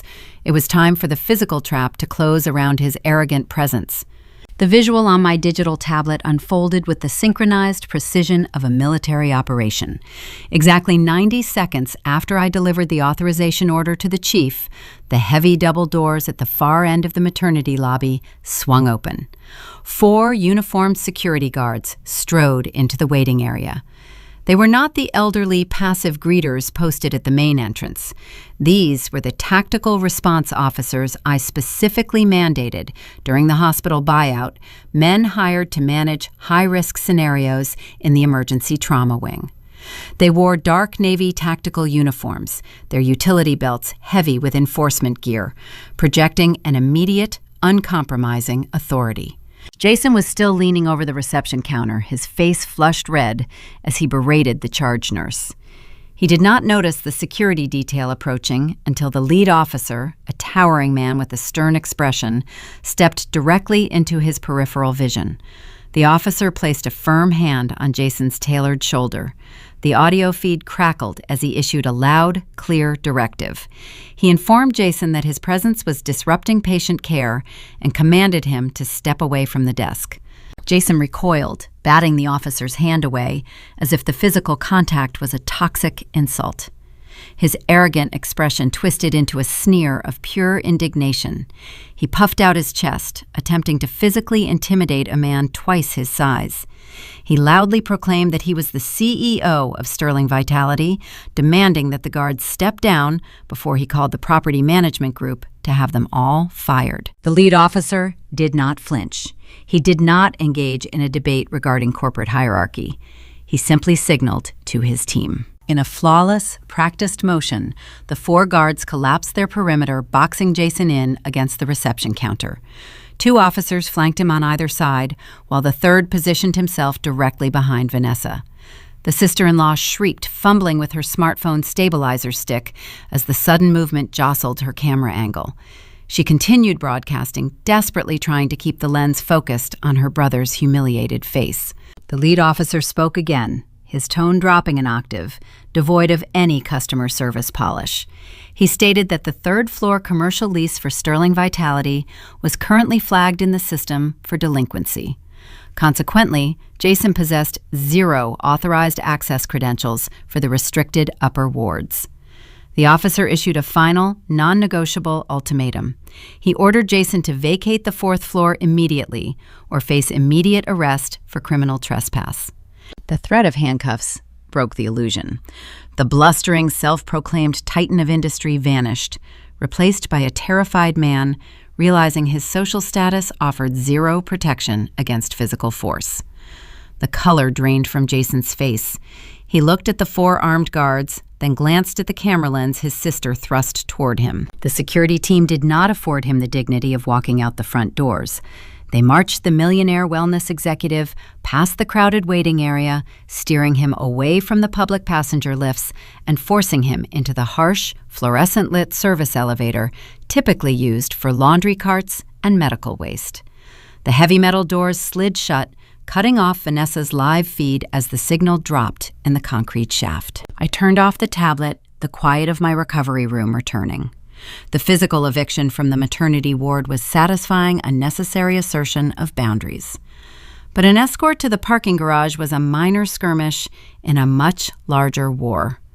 I was not playing for a momentary victory.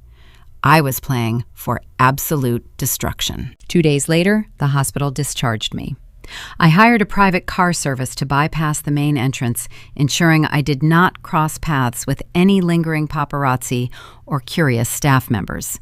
I carried Maya through the front door of my sprawling modern home in North Dallas.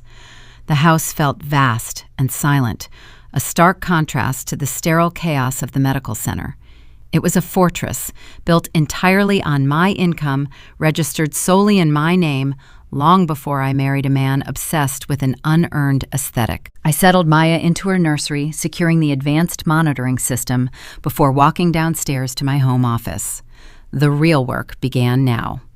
I sat at my expansive glass desk, booting up my triple monitor workstation. The digital trap surrounding Jason's bank accounts, his forged $2 million loan, and his mother's offshore gambling debt was primed. However, securing a federal indictment and executing a flawless commercial eviction requires perfect timing. The pinnacle of Beatrice's social calendar, the end of summer charity ball, was scheduled for Saturday evening. It was the event they locked me out in the heat to protect. It was the gala Jason funded with my stolen corporate bonus. If he panicked now, if he suspected the depth of my forensic investigation, he might attempt a desperate maneuver. He might flee the jurisdiction, wiring whatever residual stolen funds he possessed to a non-extradition country before the federal authorities could freeze the routing numbers. I needed to keep him rooted in Dallas. I needed him to stand in the center of that ballroom on Saturday night, arrogant, complacent, and entirely convinced he remained in control. I had to manufacture a false sense of security. I had to feed his ego. I deployed a digital red herring. I logged into my secure personal checking account, accessing a minor auxiliary ledger I used for incidental expenses. I initiated a direct wire transfer to Jason's primary overdrawn business account. The amount was exactly $5,000. In the memo line attached to the wire, I typed a carefully calculated message. Good faith gesture. Let us talk after the gala. The strategy was brutally effective. Narcissists interpret compromise as submission. They view an olive branch as an admission of weakness. By sending the money and referencing the charity ball, I provided Jason with the exact narrative he craved. I allowed him to believe my absence was simply a prolonged emotional pout. I signaled that I was too terrified of public embarrassment and social scandal to disrupt his mother's perfect weekend. The notification pinged on my phone less than 3 minutes later. Jason texted back with staggering speed. Glad you finally came to your senses. Do not ruin this weekend for Mom. I read the text, a cold smile touching the corners of my mouth. He and Beatrice were likely sitting in her parlor, sipping expensive wine, laughing at my perceived capitulation. They probably toasted to their victory, celebrating the successful manipulation of the quiet, boring corporate wife. They assumed the $5,000 transfer was a desperate attempt to buy my way back into their good graces. They had absolutely no idea that the money was a Trojan horse.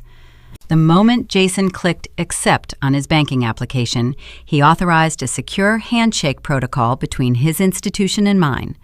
By accepting the funds, he unwittingly allowed my advanced forensic accounting software to establish a localized digital tether to his network profile. The software did not just log the deposit, it executed a rapid, deep-tier sweep of his recent transaction history, tracing the digital breadcrumbs of his hidden financial architecture. My office monitors lit up with a cascade of encrypted data. The software pinged the exact routing numbers, the concealed IP addresses, and the masked SWIFT codes associated with the offshore holding accounts he used to launder the $2 million loan. It exposed the entire circulatory system of his bank fraud, mapping the exact pathway to the Macau casino syndicate. He took the bait. He swallowed the hook. The $5,000 transfer provided the final, irrefutable pieces of evidence required to lock down the federal asset freeze. The noose tightened around his neck, and he was too busy admiring his reflection in the mirror to feel the rope. I closed the financial tracking portal and opened my encrypted communication channel. I drafted a priority email to my lead corporate attorney, attaching the complete forensic audit, the forged lending documents, and the time-stamped video of Vanessa's digital confession. It was time to coordinate with the authorities. I was not just going to serve him an eviction notice. I was going to serve him a reckoning, perfectly timed to detonate the moment his mother stepped up to the microphone. The legal machinery churning behind the scenes operated with ruthless, silent efficiency. By Thursday morning, exactly 48 hours before Beatrice was scheduled to open her grand charity event, my lead corporate attorney finalized the sealed federal filings. I sat at my expansive glass desk in my North Dallas home, reviewing the digital copies of the court orders. A federal judge had reviewed my forensic audit, recognized the severe flight risk posed by a suspect utilizing offshore syndicates, and granted the emergency asset freeze without requiring a preliminary hearing. The trap was fully armed. The process server was hired, briefed, and waiting for my final operational signal. I leaned back in my ergonomic leather chair, rolling my shoulders to release the lingering physical tension of the past few days. Across the room, Maya rested in a plush, automated bassinet. Her rhythmic, soft breathing provided a grounding soundtrack to the stark, calculated environment of my home office. I had secured our future. Now, I just needed to maintain the holding pattern until Saturday night. The silence shattered when my personal cell phone began to vibrate across the glass desktop. I glanced at the screen. The incoming call displayed a generic local Dallas area code, but the number was unlisted and unassigned in my contacts. I had initiated a comprehensive digital blockade earlier in the week, routing Jason Beatrice and any known associates directly to an unmonitored voicemail box. My boundary was impenetrable through standard channels. Someone was utilizing a prepaid burner device to bypass the block. In the corporate sector, an unidentified caller during a hostile negotiation usually indicates a desperate opponent testing the perimeter. I reached out and tapped the answer icon. Simultaneously, my index finger grazed a secondary shortcut on my monitor, activating a specialized one-party consent audio recording software program. Texas law permits individuals to record their own phone conversations without notifying the other participant. Every word spoken from this moment forward was admissible in a court of law. I brought the device to my ear. I did not offer a greeting. I let the open airwaves hum. "You vindictive, crazy witch," a sharp, venomous voice hissed through the speaker. It was Vanessa. The curated, melodic tone she utilized for her internet lifestyle videos had vanished entirely. She sounded frantic, breathless, and stripped of her usual superficial polish. The golden child of the Sterling family was unraveling. "I know you can hear me," she spat the audio clipping as she held the microphone too close to her mouth. "Do not pretend you are ignoring this. You deliberately embarrassed Jason in front of my entire following. That elevator footage is everywhere." I remained quiet, allowing her to dig her own grave. Narcissists inevitably overplay their hands when denied an immediate reaction. Vanessa's panic stemmed from a severe disruption to her fabricated reality. When the tactical security guards marched her and Jason into that concrete service elevator, her live stream experienced an abrupt, highly unglamorous termination. Her audience of naive followers witnessed the self-proclaimed millionaire wellness executive being treated like a common trespasser. The sudden drop in her digital prestige was catastrophic. Sponsors were likely asking uncomfortable questions. Her carefully maintained aesthetic was fracturing in real time. But her fury was not limited to her wounded internet pride. The financial shockwaves from Jason's bounced commercial lease had finally breached the surface of their daily lives. "Jason cannot even get into his own office," Vanessa shrieked her pitch, climbing higher. "His key cards are dead. The building management locked the third-floor doors and told him his access was suspended pending a domestic dispute review. We know you did this, Evelyn. You used your corporate connections to freeze him out of his own clinic just because you are jealous of my mother's party." The sheer scope of Jason's delusion was a marvel to behold. He still possessed zero concept that his wife owned the Dallas Elite Medical Center. When his electronic fobs flashed red at the clinic entrance on Wednesday morning, he assumed I had called the property managers and filed a petty harassment complaint to temporarily revoke his access. He spun a pathetic narrative for his mother and sister, painting himself as the victim of a bitter, scorned woman abusing her administrative influence. He hid the reality of his bounced rent check, choosing to blame my supposed jealousy rather than admit his insolvency. "You are going to fix this," Vanessa demanded, her breathing ragged. "If you do not call the hospital board right now and unlock his clinic access, I am going to end you. I am going to turn on my camera and post a tell-all video to my main feed." She paused, seemingly waiting for me to gasp or beg for mercy. When I offered nothing but silence, she laid out her grand extortion strategy. "I will tell all 100,000 of my followers the truth," she threatened, her words dripping with spite. "I will tell them you are a manipulative, calculating gold digger. I will say you faked a medical emergency on our front porch just to ruin the charity gala prep. I will expose how you are trying to steal his company out of pure spite. My followers are fiercely loyal. They will find your corporate firm. They will flood your employer with complaints until you are fired. I will ruin your boring little life." Vanessa believed she held the ultimate trump card. She operated in a modern ecosystem where internet clout superseded tangible reality. She genuinely thought the threat of a viral harassment campaign held enough leverage to force a senior commercial director into submission.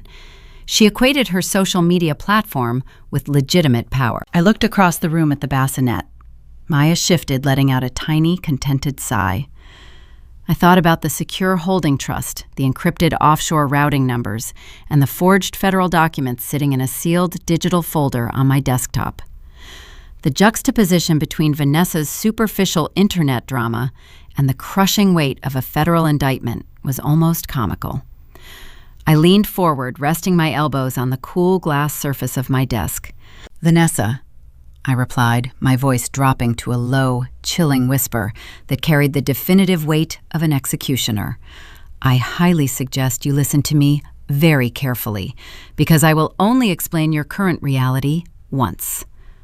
The line went dead silent. She stopped breathing, paralyzed by the sudden shift in my tone. "Jason is not locked out of his suite due to a domestic dispute," I stated smoothly. "He is locked out because his commercial lease defaulted. His business account is empty. He has zero operating capital." "That is a lie," she fired back, though her voice trembled, lacking its previous conviction. "He is a millionaire." "He is a fraud," I corrected, slicing through her denial. "Your brother forged a $2 million federal loan signature using my dormant corporate credentials. He did not purchase state-of-the-art medical equipment. He imported hollow plastic replica shells from a California movie prop warehouse to trick his investors." I heard a faint, strangled gasp slip through the receiver. The curated foundation of her life was cracking, and I brought the hammer down on the final pillar. The remainder of that forged loan did not go into his business. I continued, every word precise and lethal. He wired $1.9 million to a shadow holding account in Macau. He committed first-degree bank fraud to pay off your mother's secret underground casino debts. The entire Sterling family aesthetic is funded by an international criminal syndicate. The silence on the other end of the line became profound, suffocating. Vanessa was no longer a fierce influencer defending her dynasty. She was a 26-year-old woman staring into the abyss of her family's total annihilation. By demanding I reinstate his clinic access under the threat of a targeted public smear campaign, I concluded my voice void of any sympathy. You are attempting to extort a primary federal witness in an active, documented bank fraud investigation.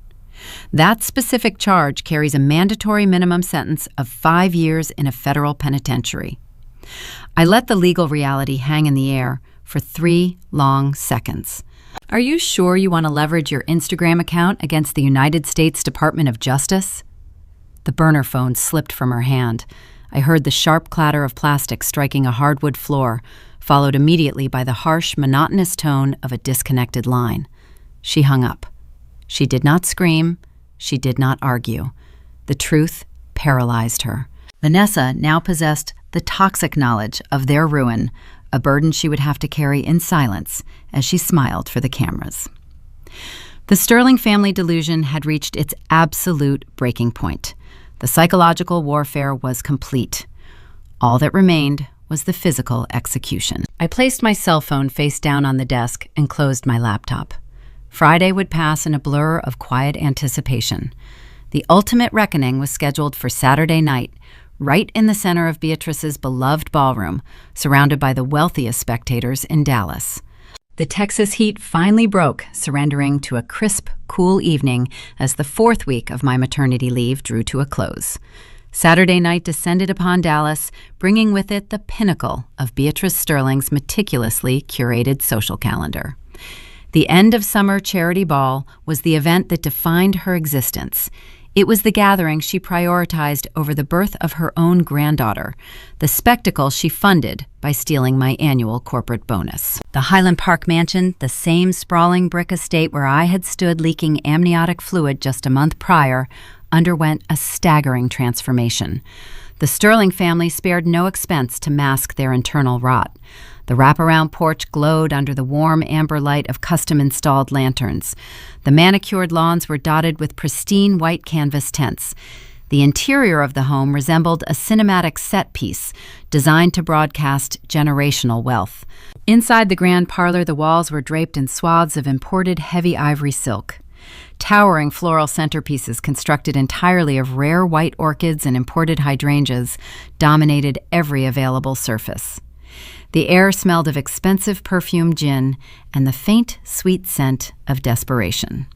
A hired string quartet played a delicate classical arrangement from the corner of the room, providing a sophisticated soundtrack to the ongoing deception. The guest list represented a concentrated cross-section of Dallas's billionaire elite, prominent oil executives, influential municipal judges, and prolific venture capitalists milled about the hardwood floors, their bespoke tuxedos and designer evening gowns shimmering under the crystal chandeliers. Waiters in crisp white uniforms glided effortlessly through the crowd, carrying silver trays laden with chilled champagne flutes and miniature caviar tarts. Jason moved through the room with the frantic energy of a cornered predator. He wore a newly tailored midnight blue tuxedo, a garment likely procured through a desperate, high-interest microloan. He clutched a glass of sparkling water, ensuring he remained sharp. He cornered a succession of wealthy angel investors near the grand staircase, deploying his most charismatic smile and utilizing aggressive sales tactics. He pitched the concept of Sterling vitality with breathless enthusiasm, painting a picture of an exclusive concierge clinic revolutionizing longevity medicine. He spoke of proprietary therapies and a rapidly expanding client base desperately trying to secure a fresh influx of capital before the work week began. He needed a new mark to write a substantial check tonight, hoping to stall his inevitable bankruptcy and keep the micro Ponzi scheme afloat. He had zero knowledge that his clinic doors were already electronically sealed and his commercial lease was in the hands of my corporate attorney. Vanessa hovered near the edges of the ballroom, a ghost of her former vibrant self. She wore a subdued, conservative black cocktail dress, her smartphone tucked away in her clutch instead of mounted on her usual recording stabilizer stick. She held a half-empty glass of wine, her eyes darting nervously toward the main entryway every few minutes. The terrifying weight of the phone call from Thursday lingered in her posture. She knew the entire glamorous evening was a fragile illusion built on federal bank fraud and underground gambling debt. But she lacked the courage to shatter her mother's fantasy. She was a silent, terrified accomplice, waiting for the axe to fall. At exactly 8:30, the string quartet concluded their piece, signaling a transition in the evening's schedule. The ambient hum of polite conversation began to recede as the guests turned their attention toward the elevated landing of the grand staircase. Beatrice Sterling stepped up to a polished wooden podium, adjusting the flexible neck of a slender silver microphone. She wore a brand-new, immaculate, navy blue St. John knit suit, a prominent diamond brooch pinned near her collarbone. Her hair remained sprayed into its signature, immovable, golden helmet. She surveyed the crowded room, her expression radiating profound satisfaction. This was her kingdom. These were her subjects. She believed her legacy was secure, insulated by the vast wealth she had siphoned from my labor. She picked up a crystal champagne flute from a nearby tray and tapped the rim delicately with a silver spoon. The clear, ringing chime cut through the remaining murmurs, commanding absolute silence from the city's most powerful brokers. Welcome, friends, to a night of vitality and profound truth. Beatrice began her voice, amplified through the hidden speaker system, carrying a melodic, practiced cadence. We are gathered here to celebrate not just the changing of the seasons, but the enduring strength of our community and the innovative future my son is building. She paused, offering Jason a warm maternal smile from the podium. He beamed back, raising his glass in a gesture of shared triumph. The surrounding investors offered a polite scattering of applause. The Sterling family has always believed in the power of transparency, she continued, leaning closer to the microphone, her words dripping with an irony so thick it was almost suffocating. We believe in establishing foundations built on trust, integrity, and unyielding dedication.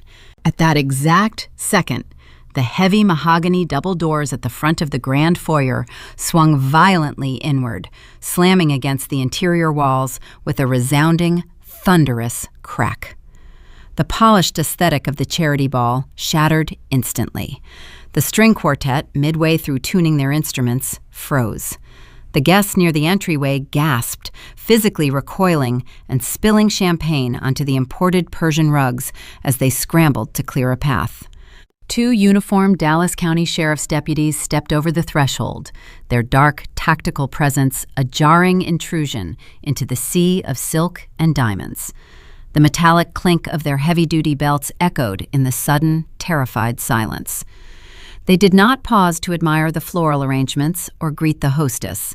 They marched directly into the center of the grand parlor with severe, uncompromising purpose. Flanking them was a civilian process server. He was an unremarkable man wearing a plain gray suit, but the object he carried possessed the power to destroy dynasties.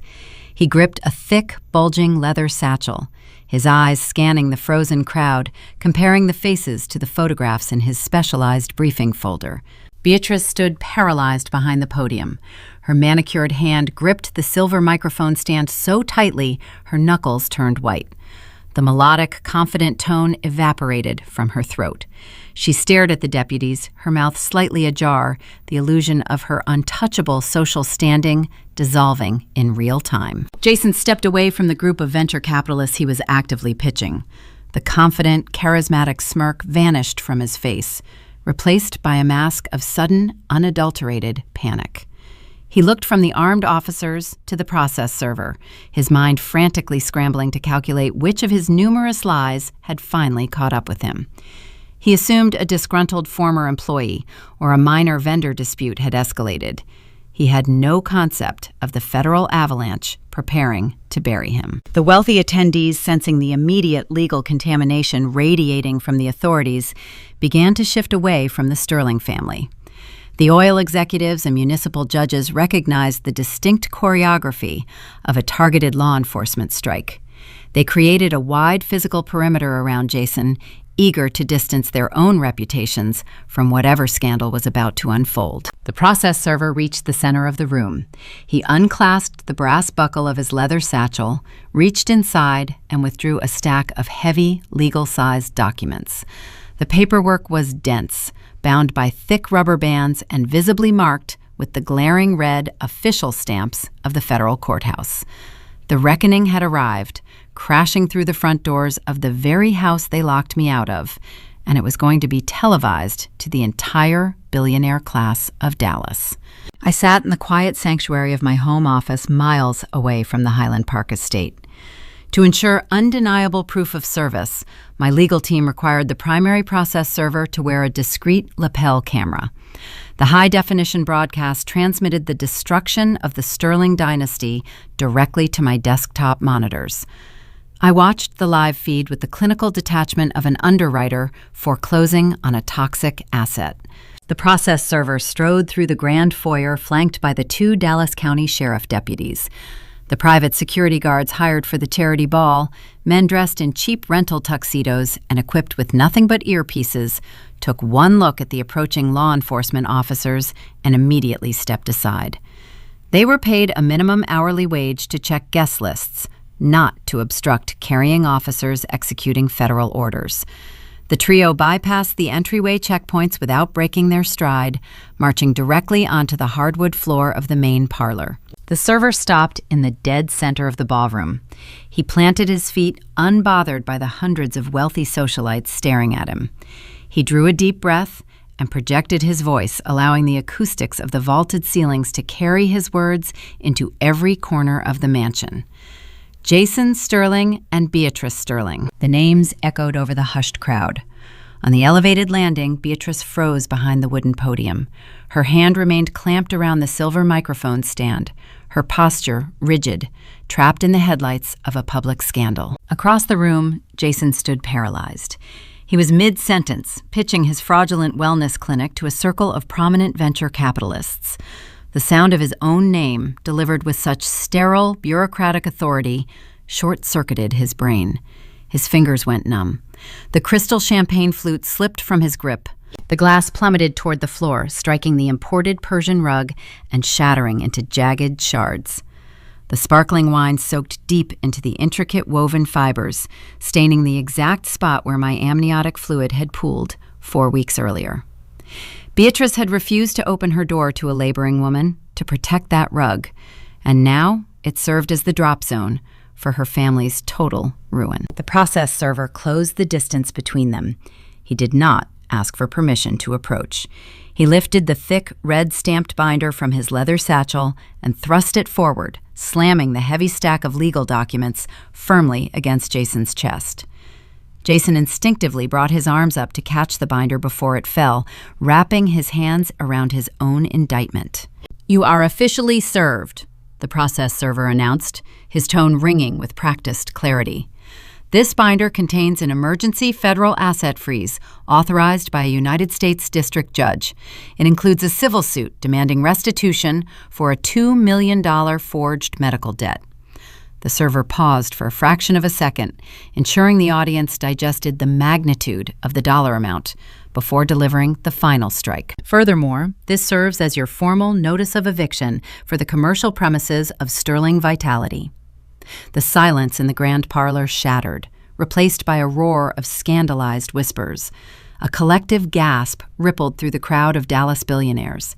The wealthy elite operate by a strict, unspoken code of self-preservation.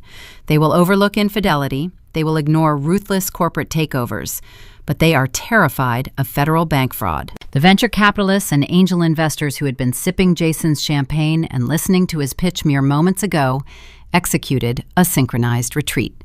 They physically backed away from him. They created a wide, empty circle around the ruined wellness executive, treating him like the epicenter of a highly contagious financial plague. They recognized that standing too close to a man holding a federal asset freeze was a direct threat to their own portfolios. The social quarantine was instantaneous and brutal. From the landing of the staircase, Beatrice finally found her voice. She abandoned the silver microphone and rushed down the carpeted steps, her designer knit suit rustling with every frantic movement. She refused to surrender her curated reality. She pushed through the retreating guests, her face flushed with indignant rage, desperate to regain control of her charity ball. "This is a mistake," Beatrice shrieked, her high society accent cracking under the immense pressure. "You have the wrong people. My son is a chief executive officer. We are hosting a private event. Who authorized this intrusion? I demand to know who the plaintiff is." She thought she was speaking to the manager of a country club. She believed her loud demands would intimidate the men in uniform. She wanted a name so she could direct her legal team to crush whoever dared to interrupt her evening. The process server turned his lapel camera toward the matriarch. He did not flinch at her shrill tone. He reached into his leather satchel a second time and withdrew a separate, thinner envelope. He extended his arm, holding the paperwork out to her. Beatrice Sterling, the server, stated, his voice cutting through her panic. "You are being served as a co-defendant. This envelope contains a formal summons regarding the receipt of stolen marital assets. The funds utilized to purchase the catering, the floral arrangements, and the entertainment for this specific event were illicitly transferred from a frozen joint account." Beatrice stared at the white envelope as if it were a venomous snake. The realization that her pristine gala was financed by stolen money and that the authorities possessed the receipts extinguished the fire in her lungs. She slowly reached out and took the envelope with a trembling hand. While his mother processed her own complicity, Jason stared blindly down at the front page of the eviction notice resting in his arms. The bold black ink printed on the premium legal paper spelled out the chain of ownership. For 3 months, he had bragged about his anonymous landlord, assuming the faceless private equity firm admired his visionary business model. His eyes tracked across the dense legal jargon, scanning past the municipal codes and the breach of contract clauses, searching for the name of the entity tearing his life apart. He found it, resting at the bottom of the page, listed as the sole proprietor of the holding trust and the primary plaintiff in the civil suit, Evelyn Rodriguez. I watched his face on my monitor. The color drained from his cheeks, leaving his skin an ashen, sickly gray. The woman he mocked at dinner parties for reading the fine print, the wife he locked out in the blistering Texas heat, the mother he abandoned on the side of a highway, was the architect of his demise. He realized his bespoke suits and his superficial charm offered zero defense against the meticulous, undeniable audit trails I had spent weeks building. His business was gone. His bank accounts were frozen. His identity was unmasked. Panic, raw and unfiltered, overrode whatever trace amounts of logic remained in his brain. He dropped the heavy binder. The paperwork hit the hardwood floor with a heavy thud, scattering federal subpoenas across the scattered shards of crystal and spilled champagne. He shoved his way past the 2 armed deputies, a reckless maneuver born entirely of desperation. He sprinted through the grand foyer, bursting out the open mahogany doors and fleeing into the cool night air. The lapel camera captured his retreating figure as he ran down the manicured brick walkway toward the valet stand. He needed to reach his luxury vehicle. He needed to get to his clinic. His mind raced with frantic, fragmented plans to destroy the hollow plastic props, erase the computer hard drives, or shred his physical ledgers before the authorities could lock down the physical space. He thought he could outrun the paperwork. He did not realize the eviction notice was just a formality. He was sprinting directly toward the final trap I had already set in motion, entirely unaware of what awaited him in the lobby of his own fake empire. The live broadcast from the process server's lapel camera cut to static the moment Jason sprinted out the mahogany doors of the Highland Park estate. I closed my laptop. I was not sitting in my home office. I was sitting in the back of a chauffeured black town car, parked directly across the street from the Dallas Elite Medical Center. I had orchestrated the timing with unforgiving precision. I knew exactly where a desperate man running a micro Ponzi scheme would go when the authorities handed him a federal asset freeze. He needed to destroy the evidence. I watched through the tinted passenger window as a luxury sedan careened into the hospital driveway. The tires shrieked against the concrete. Jason stumbled out, leaving the driver door wide open and the engine idling. His midnight blue tuxedo jacket hung haphazardly off his shoulders. He sprinted toward the main entrance, his polished leather shoes slipping on the pavement. His electronic fob flashed a solid red light at the exterior glass doors. The building management had suspended his credentials 48 hours ago at my strict directive. Panic rendering him reckless, he grabbed a heavy metal trash receptacle from the designated smoking area and hurled it against the tempered glass. The panes spider-webbed, then gave way with a sharp crash. He crawled through the jagged opening, desperate to reach his third-floor sanctuary, to wipe his computer hard drives and shred his physical ledgers. He thought he could beat the federal agents to the punch. He did not anticipate an active, legalized raid already in progress. I took the private executive elevator, a perk of owning the commercial deed, arriving moments before he hauled himself up the concrete stairwell. The double doors to Sterling Vitality stood propped open with heavy rubber wedges. The usually dim, ambient blue lighting, designed to soothe wealthy clients, was replaced by the harsh, unforgiving glare of industrial overhead fluorescence. I stood in the center of the imported Italian marble floor. I wore a tailored, double-breasted navy suit and pointed stilettos. My hair was pulled back into a sleek, immovable knot. I looked nothing like the exhausted, sweating woman wearing a paper-thin hospital gown whom he had abandoned 30 days ago. I was the landlord. I was the auditor. I was the executioner. Jason crashed through the suite doors, his chest heaving, his expensive dress shirt soaked in cold sweat. He stopped dead. His eyes darted from my composed figure to the flurry of mechanical activity surrounding us. A team of 6 licensed asset recovery agents, wearing thick utility gloves and heavy work boots, systematically dismantled his curated illusion. The piercing screech of industrial packing tape echoed through the lobby. 2 agents wrapped the hollow plastic magnetic resonance imaging shells, securing the cheap Hollywood props, onto heavy-duty wooden shipping pallets. They ripped the blinking LED diodes from the wall sockets, exposing the bare drywall and hanging electrical wires. Other agents carted away the brushed brass light fixtures, the custom leather seating, and the cascading water wall. The luxury wellness clinic was being stripped down to the concrete studs, transforming his fake empire into a barren warehouse right before his eyes. Jason's mind fractured as he tried to process the scene. The reality of his federal indictment, the breached lease, and his total financial ruin crushed the remaining oxygen from his lungs. His knees buckled under the weight of his own deception. He collapsed onto the marble floor, the fine fabric of his ruined tuxedo pooling around his legs. "Evelyn, please," he begged, looking up at me from the ground. Tears cut fresh tracks through the sweat on his face. He reached out his trembling fingers, stopping mere inches from the hem of my trousers. He offered pathetic, desperate excuses, his voice cracking. He claimed he only forged the loan to provide a better life for our daughter. He promised he could secure new investors, pay back the Macau casino syndicate, and fix the broken ledgers, if I just gave him 48 hours to make a few phone calls. He was bargaining with phantom chips. He still thought he could charm his way out of a federal crime scene. I did not blink. I did not offer a sympathetic nod or a lingering trace of matrimonial pity.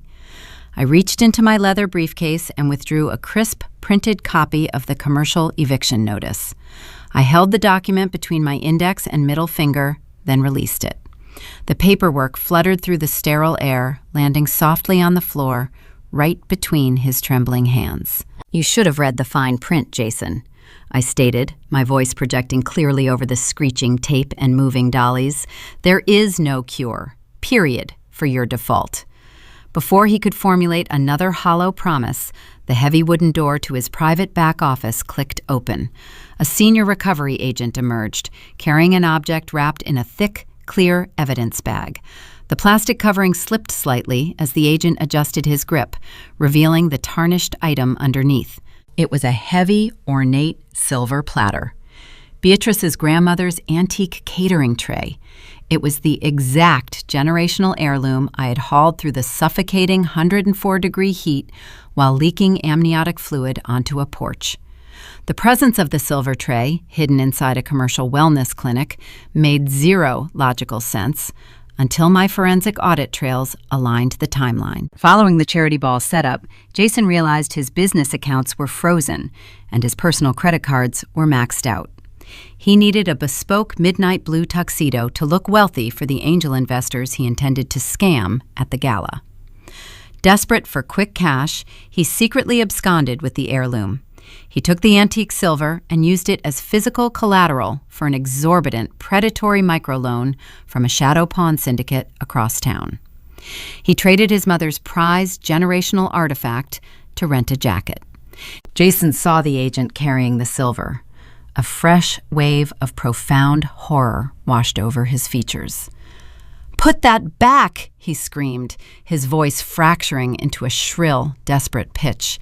He scrambled forward on his knees, reaching for the agent's boots. "That is a family heirloom. You cannot take that. My mother needs that for the gala." The senior agent did not even pause his stride.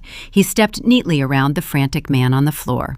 He checked the serialized tag on the evidence bag to ensure it matched the repossession manifest, lifted the heavy silver tray, and tossed it into a deep plastic repossession bin filled with confiscated laptops, shredded ledgers, and broken desk lamps.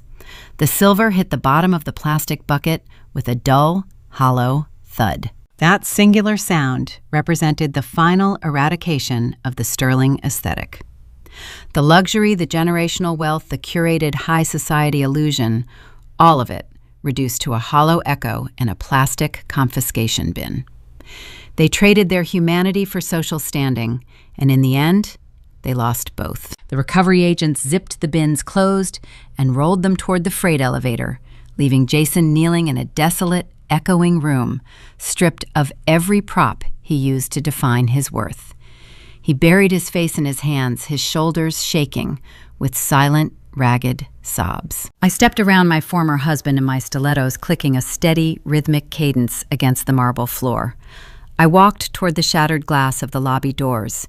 From the street level below, the distinct rising wail of approaching sirens pierced the Dallas night. The federal authorities from the White Collar Crimes Division had arrived to collect their target. I walked out of the building, leaving him on the floor for the feds. The wail of the sirens echoing through the Dallas night signaled the definitive end of the charade. The Department of Justice does not negotiate with stage props. When federal prosecutors presented Jason with the encrypted forensic logs, the offshore routing numbers, and the forged signature files I provided, his frantic defense evaporated. He faced a mountain of irrefutable data. Recognizing a prolonged trial would only expose him to decades behind bars, he accepted a swift plea deal for federal wire fraud and aggravated identity theft. Today, the self-proclaimed visionary executive resides in a low-security federal correctional institution located just outside Fort Worth. The poetic symmetry of his unit assignment offers a profound sense of justice. He is currently fulfilling a 40-month sentence, working as an orderly in the prison medical ward. The man who wore bespoke midnight blue tuxedos to peddle cucumber water to billionaires now wears a faded khaki uniform issued by the state. He spends his mornings emptying bedpans, sanitizing scuffed linoleum floors, and folding thin cotton blankets for ailing inmates. The air he breathes smells of industrial bleach rather than expensive cologne. His delusions of grandeur shattered the moment the heavy steel doors locked behind him. The shockwave of the charity ball raid decimated Beatrice's standing overnight. Dallas high society operates on a ruthless tier of self-preservation. When the whispers of underground gambling debts, stolen corporate bonuses, and forged bank loans hit the country club circuit, her peers excommunicated her with uncompromising efficiency. Her smartphone stopped ringing. Her embossed invitations ceased arriving in the mail. The influential friends who drank her champagne and admired her floral arrangements pretended they had never met her. The prestigious Highland Park mansion suffocating under a mountain of leveraged equity and unpaid property taxes quickly fell into foreclosure. The bank seized the estate, changing the brass deadbolt on the very door she had locked in my face. Beatrice now rents a cramped two-bedroom duplex in a nondescript, dusty suburb far beyond the city limits. The sprawling parlor, draped in silk, is gone, replaced by low ceilings and stained laminate flooring. The antique silver catering tray she prized above all else never returned to her possession. The Shadow Pawn Syndicate liquidated the heirloom to recover the defaulted microloan Jason took out to rent his jacket. It was likely sold at a discount auction to a stranger who has no knowledge of its aristocratic history. Beatrice spends her days sitting on a cheap sofa watching daytime television, a ghost haunting a life she can no longer afford. Her expensive knit suits gather dust in a narrow closet. They are useless relics of a kingdom she surrendered the moment she chose vanity over basic human decency. Vanessa discovered that internet loyalty is a fragile, fleeting currency. The viral clip of her brother's arrest fractured her carefully curated digital aesthetic. When I submitted her recorded extortion attempt during the civil litigation proceedings, the transcript became a matter of public record. Her pristine image as a wealthy socialite transformed into a documented accomplice to fraud. Corporate sponsors severed their contracts within hours. Luxury rental services canceled her memberships. Stripped of the stolen capital that funded her designer lifestyle, her follower count plummeted, leaving her broadcasting to an empty void. She traded her sequined emerald gowns for a stiff polyester uniform. Vanessa currently works at a mid-tier cosmetics kiosk in a sprawling suburban shopping mall. Instead of curating luxury yacht tours for a digital audience, she spends 8 hours a day standing on hard tile flooring. She hands out unsolicited makeup samples to indifferent teenagers walking past her register. Her feet ache by the end of her shift. The digital pedestal she worshipped collapsed entirely, leaving her stranded in the exact pedestrian reality she used to mock over family dinners. As for me, I finalized the dissolution of my marriage with surgical precision. Armed with the extensive documentation of Jason's financial crimes, the family court judge awarded me sole, legal, and physical custody of Maya without hesitation. My daughter will never endure the toxic weight of their manufactured vanity. She will grow up in a fortress defined by stability, transparency, and earned success. She will learn that true value is measured by character, not by the brand of clothing hanging in her closet. The commercial real estate portfolio under my private equity trust continues to thrive. Following the midnight repossession, I hired a commercial remediation crew to strip the third floor of the medical center down to the concrete studs. We removed the cascading water walls, the brushed brass fixtures, and the fake diagnostic suites, erasing every lingering trace of sterling vitality. I released the sprawling square footage to a premier pediatric cardiology group. Today, that space saves actual lives. Authentic physicians utilize legitimate, multi-million-dollar diagnostic equipment to treat sick children. The fraudulent Hollywood set transformed into a beacon of genuine medical advancement. Every month, the cardiology practice submits their rent on time. Every month, the profits deposit directly into the holding account, securing Maya's future education. The Sterlings thought they could discard me because I did not fit their loud, flashy aesthetic. They viewed my sensible heels, my conservative spreadsheets, and my quiet demeanor as indicators of weakness. They mistook my stoicism for submission. They believed that because I did not brag about my achievements, I possessed no power to defend myself. They failed to understand the fundamental nature of real leverage. True power does not need to scream for attention. It does not require a pristine social media feed, a fake executive title, or a designer wardrobe funded by theft. Real authority operates in the quiet spaces most people ignore. It thrives in the meticulous execution of a forensic audit. It lives within the unforgiving clauses of a commercial lease agreement. It stands upon the ironclad guarantees of a recorded property deed. We live in a modern culture obsessed with the projection of success. People ruin their lives chasing an illusion, prioritizing the appearance of wealth over the reality of the balance sheet. But a facade can only withstand so much pressure before the structural rot gives way. When you choose to build your entire existence on a foundation of hollow lies and stolen capital, you invite your own destruction. It only takes one woman willing to read the fine print to tear the entire house down. There is a profound silence that settles over a neighborhood of pristine, sprawling estates in the dead of night. From the outside, those towering brick facades with their glowing windows and perfectly manicured lawns project an undeniable image of success. They represent the traditional family structure at its perceived pinnacle, a postcard of the modern American dream. But as the story of the Sterling dynasty vividly illustrates, a house is only as enduring as the foundation it rests upon. The true bedrock of any family is not forged from wealth, social prestige, or curated aesthetics. It is built entirely from the values parents choose to instill in the dark, quiet moments when the cameras are turned off and the audience is gone. When we witness the catastrophic collapse of a family tree, when we see a son forge federal documents to buy his mother's affection, or a daughter leverage her entire reputation for internet clout, we are not merely observing a financial tragedy. We are witnessing the ultimate harvest of failed parenting. Raising children within our current cultural landscape is a complex, often perilous endeavor. The modern pressure to project a flawless life is suffocating. It tempts parents to prioritize the appearance of success over the unglamorous reality of building character. But the primary responsibility of a parent is not to hand their child a gilded crown they did not earn. It is to equip them with an internal compass calibrated by honesty, genuine fairness, and deep emotional awareness. Consider the severe danger of prioritizing a family aesthetic over the messy, unvarnished truth. We live in an era where digital validation often masquerades as self-worth. Parents who succumb to this pressure inadvertently teach their children that appearances are the only currency that holds value.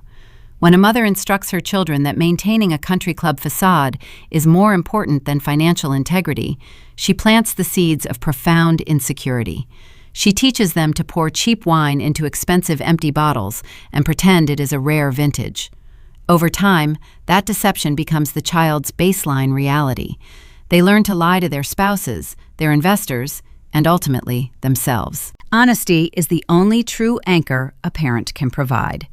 It is the understanding that a quiet, frugal life built on undeniable truth is infinitely more valuable than a sprawling empire propped up by leveraged debt. When parents fail to model this transparency, they do not just raise liars. They raise fragile adults who will inevitably shatter the moment the real world demands to see their receipts. Jason and Vanessa were taught that the wrapper mattered far more than the gift inside. They were trained to perform, to curate, and to deceive. They became hollow vessels, echoing the vanity of a mother who valued her social standing above the moral integrity of her own bloodline. Fairness is equally critical, yet it is often the first virtue discarded within toxic family dynamics. The traditional family structure relies on a delicate, sustained balance of mutual respect and equitable treatment. When parents tip those scales when they designate one child as the golden heir who can do no wrong and treat others as expendable assets, they destroy the very fabric of familial loyalty. Parenting requires the immense courage to hold the children you love accountable for their actions. It means allowing them to feel the sting of failure and the heavy weight of consequence. Shielding a child from accountability under the guise of protecting them is not an act of love. It is an act of sabotage.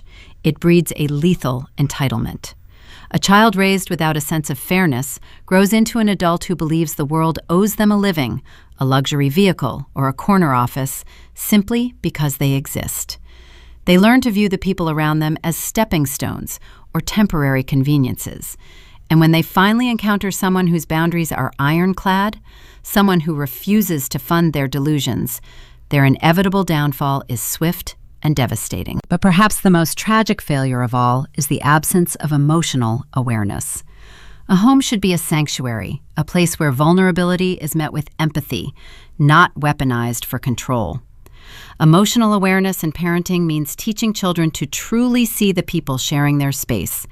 It is the ability to recognize that standing by while someone suffers, whether they are locked out in the freezing cold or stranded in the blistering heat, is a betrayal of basic human decency. When parents model emotional manipulation using love as a conditional reward for obedience or status, they raise children whose hearts are perpetually guarded and transactional.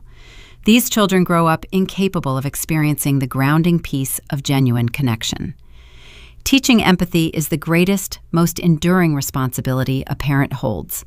Without it, a family is just a collection of strangers living under a shared roof, waiting for the opportune moment to exploit one another. Evelyn broke that cycle the moment she walked away from the Highland Park mansion. She chose to raise her daughter in a fortress, defined by stability, transparency, and earned success. She recognized that true power does not scream for attention or demand external validation. It operates in the quiet spaces, rooted in the unshakable confidence of knowing exactly who you are and what you have built with your own two hands. Maya will grow up understanding the value of a hard-earned dollar, the weight of a kept promise, and the profound strength found in everyday empathy. She will learn that you do not need to fake your way to the top when your foundation is built on solid rock. The stories we tell about revenge justice and walking away from toxic environments are fundamentally stories about the long-term consequences of the lessons we teach our children. They serve as a stark, undeniable mirror held up to our own lives. They force us to ask uncomfortable questions about what we are truly valuing in our own homes. Are we building our legacies on the shifting sands of public opinion and material wealth?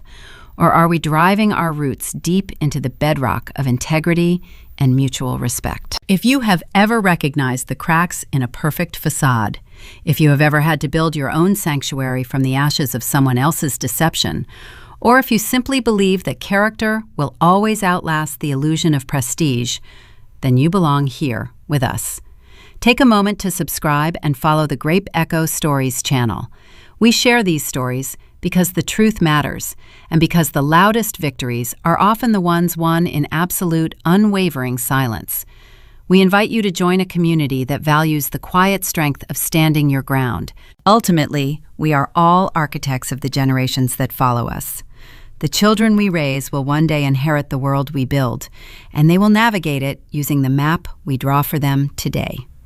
We can draw a map filled with hidden traps, false borders, and the exhausting pursuit of an unattainable aesthetic.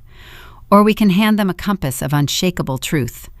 Someday the lights will dim, the guests will leave, and the superficial noise of the world will fade away entirely.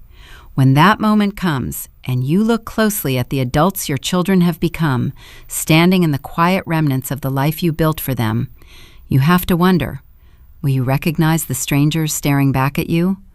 Or will you realize with a sudden, chilling certainty that you are looking directly at yourself?